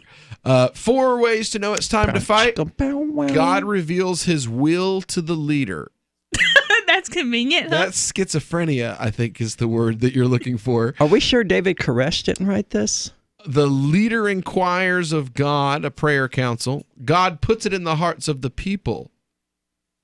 That's scary. If the hearts of the people say we should kill everybody named Bob, then he's like, let's kill everybody named Bob. Let's wage war on Bob. Because don't conservatives like to complain, and because this guy seems a little bit far right, don't they like to complain about people who just make decisions based on feels? That sounds like really feelsy. Well, it's just in my heart, so I have to do it. Yeah, but religious people, most of the religious Christians at least, they cannot accept the idea that their faith is an emotional position. They can't. 5 facts of war. A, war is a fact of life. God is with us. Yeah, because you failed in your religious duty. That's why war is a fact of life. Numbers are inconsequential. Armaments are inconsequential. And Isaiah 57:1 is why righteous men are killed. Oh, so he does throw a Bible verse in somewhere. And he doesn't know how to fight a war. Qualifications. Armaments and numbers are kind of important factors. Yeah, typically throughout history. Exemptions from service, training a family, a new home, newlyweds with a new wife, a farmer with new crops, scared. Fear means a lack of faith, and priests. Scared? Conduct a census. The rules of war. Conduct a census of all able-bodied males 18 to 45. Identify exemptions. Appoint captains of tens, 50s, hundreds, and thousands. Avoid bloodshed if possible. Make an offer of peace, not a negotiation or a compromise of righteousness.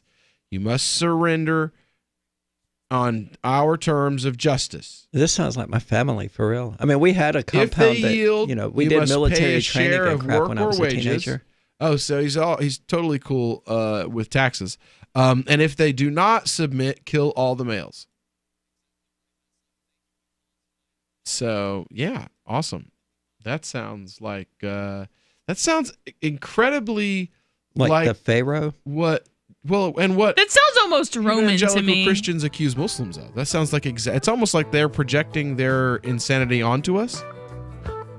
So you've signed the Shire Society Declaration and are planning your move to New Hampshire to be around more liberty-oriented people. Next, sign up for the Shire Society Forum at forum.shiresociety.com. There are a bunch of people there who are already in the Shire, and they want to meet you. If you're already in the Shire physically, you should also come by the forums. Remember, not everyone uses Facebook. New people are signing up for the Shire Society Forum every month, so drop in and say hello at forum.shiresociety.com.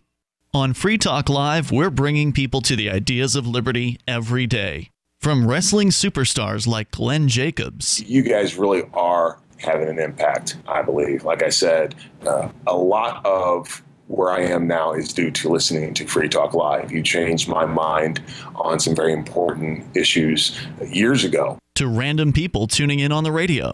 I was kind of stuck in the left-right paradigm. I heard your show by chance on a Saturday night. From there, I went on, joined the Free State Project, and become an amplifier. So, I mean, that's really the reason why I amp is because I know that if it wasn't for you guys being on as many stations as you are, I never would have found the ideas of liberty. Your amp will directly change more lives by getting Free Talk Live in front of people looking for talk radio online and on the air. When you amp Free Talk Live, you get perks like access to the AMP-only Facebook group and AMP podcast. Visit amp.freetalklive.com. There are lots of ways to listen to Free Talk Live. Our podcast has been around since podcasts began, and now the FTL feed is loaded with content besides our full show archives. Did you know that we make it easy for you to customize your podcast subscriptions? We have different feeds, one that includes only our full shows, one with just the Daily Digest, and one with just the Edgington Post. You decide what you listen to. It's quick and easy to customize your feeds at feeds.freetalklive.com. That's feeds.freetalklive.com. The new 4th edition of Healing Our World, The Compassion of Libertarianism will take your understanding of liberty to a deeper level and has over 1,300 updated references, new cartoons, and a foreword by Dr. Ron Paul. With discounts for multiple book purchases, the 4th edition of Healing Our World is a great gift for the liberals, pragmatists, environmentalists, and Christians in your life who think libertarianism is cold-hearted. Get yours today at healing.freetalklive.com and use promo code FTL for a $5 discount. LRN.FM now has a Discord. Discord is a free text and voice chat platform, and we now have our own server with a bunch of channels at discord.lrn.fm. You can join other listeners as they chat about various things during our live shows, or anytime, day or night. Discord software is available cross-platform, so you can have it on whatever device you want and take your chats anywhere. Join our Discord at discord.lrn.fm. That's discord.lrn.fm.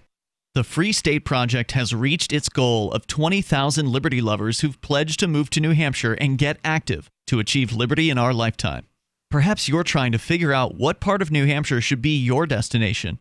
If so, consider Keene. You'll find more than 150 reasons to move to Keene at move.freekeene.com. Keene is famous for its historic, publicity-generating activism, as well as being the liberty media capital of the world. It's home to freekeene.com, New Hampshire's destination for liberty activism, news, and opinion. For years, we've been compiling over 150 reasons to move to Keene at move.freekeene.com, where you'll learn about some of what's happening here and what makes Keene a great place to live. If you love liberty, you'll probably enjoy anywhere you end up in the Shire. But do your due diligence first. Please visit move.freekeene.com for the full list of over 150 reasons to move to Keene. That's move.freekeene.com.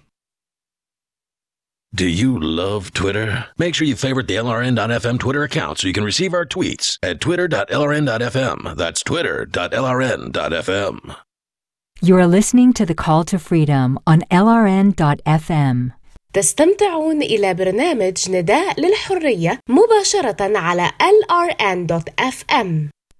Let's focus our discussion first on marijuana, okay? Marijuana has a very distinct smell, okay? I'm going to pass around just a little tiny bit, and I want you all to take a smell so you know when someone is smoking marijuana near you.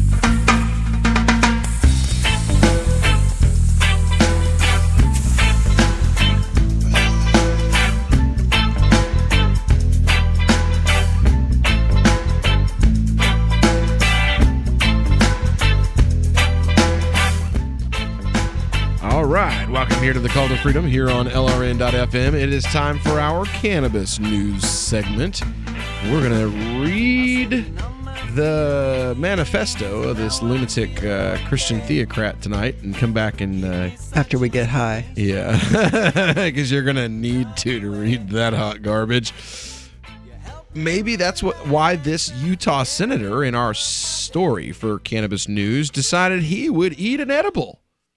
That's right. Utah senator tries first edible and everybody mellow out. See, we've seen far too many elected officials make cannabis policy without knowing the first thing about cannabis, which is why, well, we're absolutely delighted to see Utah State Senator Jim Debakis walk the walk this week before he talked the talk. Debakis, a Democrat who represents Salt Lake City, decided he wanted to know what it felt like to enjoy a little cannabis. Utah voters, after all, will be asked to approve or deny the legalization of medical cannabis on the November 6th statewide ballot. So said Debakis, I decided to come to Vegas and see what the whole folderol was about. Yeah. Debakis More traveled. likely he was already in Vegas and was like, well, as long as I'm here. DeBacchus traveled to Vegas on his own dime, not the taxpayers, and purchased some infused gummies at the New Leaf store a few blocks east of the Strip. I've never tasted, eaten, smoked, shot up marijuana in my life. Or shot up. Oh my God. No. He's going to shoot the marijuanas. I'm going to shoot the marijuanas in my eye. That's the real danger here is people, injecting the marijuana between their toes. Yeah. We're going to shoot up the marijuana. You can get addicted and die from one. You probably can die if you try to shoot up marijuana. I think you probably will die. We'll finally figure out a way to OD on marijuana. I don't think that counts as an OD, though. Mainline cannabis oil. We do not encourage or advocate injecting. Anybody to do something that stupid. No. Unless you're a diabetic, don't inject anything into your body. Yeah, and only do it if you're know diabetic, what you're doing. Just exercise. A lot more. And eat better. Yes, please do. I have a lot of diabetics in my family. So. Yeah, but until then, keep doing the insulin. I don't. do. Everybody in my family brother's- is like super fat, but no diabetes. Mom's got it. My brother's insulin dependent, juvenile onset. Grandparents, aunts, uncles. I'm hypoglycemic. My blood sugar bottoms out on its own all the time. It's partly because I don't take very good care of myself. Says, so when I use it, it'll be the first time because that's what it is. I don't know if I believe that. Jim, if you're using the phrase shot up marijuana, that's pretty much a good idea. Unless you think that if you say that, you could just be like, hey, y'all, this is the first. Like, no, but and if you're. as bona fide newbie as you can get because he's going to walk into the Or marijuana you're a senator store. who got busted and you're like, oh, what can I say to make this go away? Oh, y'all, this was an experiment. Yeah. I was trying to shoot up some marijuana. Nobody shoots up cannabis. That'd be like snorting vodka or wearing a shoe as a hat. You could do it, I guess, but why would anyone want to? DeBacchus purchased some gummies on Saturday, October the 20th. Tasted a couple and presumably enjoyed his weekend in Las Vegas. 2 days later on Monday, October 22nd, DeBacchus posted a follow-up video. I'm fine, he wrote on Facebook. I survived the gummy, as in he ate he survived. Gummy bear. A gummy bear. Well, of course you're fine. You ate a gummy bear. You're supposed to eat some gummies, like I don't know, at least 2, But no, he ate a gummy, probably like a 10 or a 5. So, like, it made him want to go take a nap, basically. I'm healthy. I wouldn't suggest shooting up the marijuanas to anybody. I swear he's saying this. I wouldn't suggest Was there an shooting up- injectable department in the marijuana store, dude? No, I wouldn't suggest shooting up marijuana to anybody, but I'll tell you, I think it's a lot of ho-hum. I think the Reefer Madness crowd, you guys, you need to try it. It's not that big a deal. I felt a little high, a little bit, okay? But it didn't change my life. Now, did they interview him while he was still high? Because that would explain everything he said. So everybody mellow out. Recognize that this is nothing to be afraid of because the people that are terrified by it seem to be the people who have never tried it.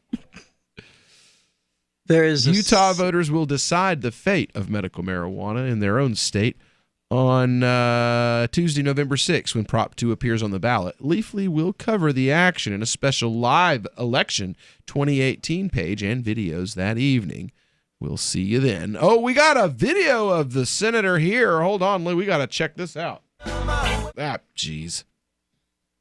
Of course, I still have Bob Marley playing in the background. So, anyway. I done tried the devil's lettuce. Come on, play. Are you kidding And I wouldn't me? recommend you inject The it. little cannabis. Here we go. You're on. Hi. Well, I told you I would report back after the little cannabis attempt yesterday. For those of you that didn't see the other video, and frankly, not a lot of people have. I went to Las Vegas. I wanted to have at least one Utah State Senator that actually has tried cannabis before we have this big debate and change the will of the people on it. So I went down and I opened up this thing and I ate a Dude, your job as a senator is not to change the will of the people. That is so not your job. Your job is to find out the will of the people and enact that.